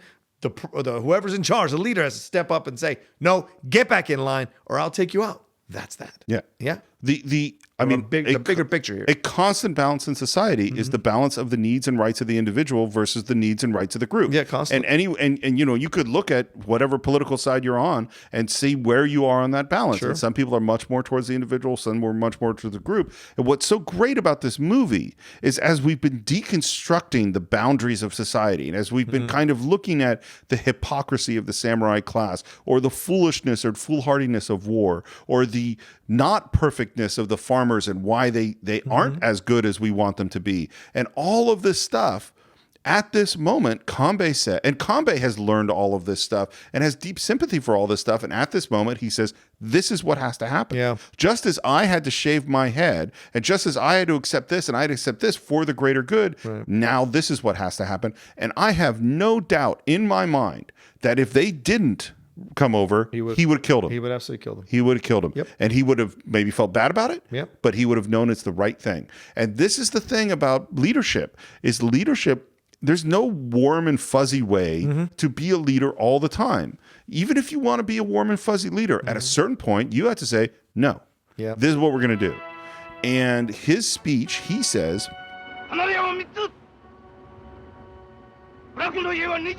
there are 3 outlying houses, but 20 in the village.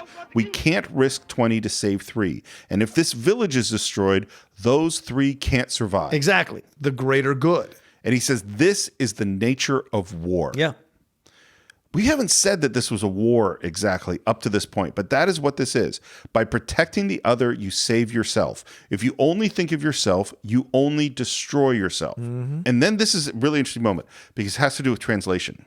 So I have the Criterion Collection. I assume you have it too. Yeah. This is what it says on there. It says, from this day forward, anyone caught doing that, and he doesn't finish the sentence, and he sheathes his sword. In another translation, because I looked around, in another translation, he says, from this day forward, any such desertion will be punished. Now, that is totally different. Yes. One, he says the thing, and one, he only implies the thing. And of course, I don't know what he really says in Japanese, but this is why our translations are always fraught. Because, I'm quoting, when I've been quoting lines here, the Criterion Collection, which I'm sure they worked really hard to make right. Yes. But that is, Kurosawa would have an opinion of whether or not he finishes that sentence. Right. Or how he finishes the sentence. But right now we have the wind and the samurai theme and the seriousness, and they start to march. They start to behave as an army under a Kambei who is unlike anything else we've seen before. And at this moment, we go to intermission. What a great first act of a movie. Yeah. I mean, you know what's incredible? They don't even go to the village to an hour and almost 10 minutes of the movie. Yeah. That's phenomenal. And then we get to this spot where we're letting everything go, and then we explore so much of what's happening within the village, the interpersonal dynamics within themselves, and then how they deal, of course, with the samurai and what have you. So much is the groundwork is being laid here for both the positive and the negative stuff that's going to happen in the second half of the movie. Well, and this is, but I would call this statement in defense of setup.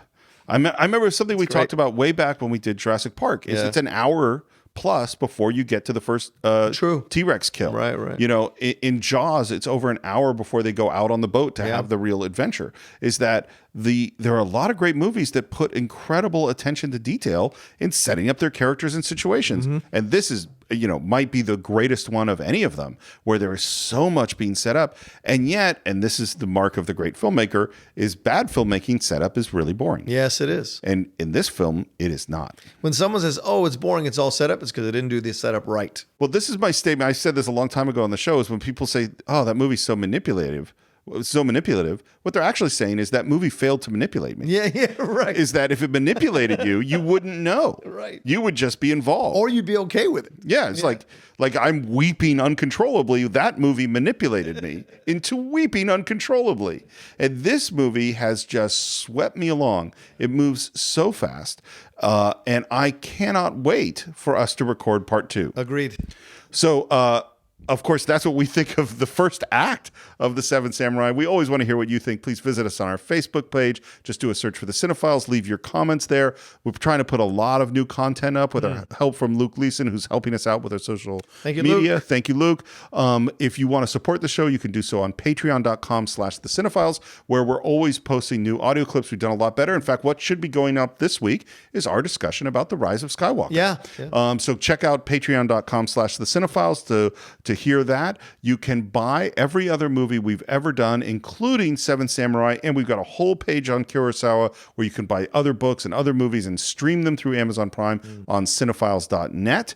You can subscribe to the show on YouTube, on iTunes, on Spotify. Leave your comments on YouTube, leave your reviews on Spotify, and if you want to reach me on Twitter, you can do so at SRMorris, on Instagram at SRMorris1. What about you? You can always reach me at The Roca Says on Twitter and on Instagram. You guys know also I have the Geek Buddies and the Top 10 show you can subscribe to for podcasts. And if you'd like to come over to my YouTube channel, which I started now, it's www.youtube.com/John Roca Says. 11,000 strong so far and growing. So come and join the fun. There's a lot of stuff going on there. And I think that's it for this week. We're going to come back next week to finish the incredible film, The Seven Samurai by Akira Kurosawa.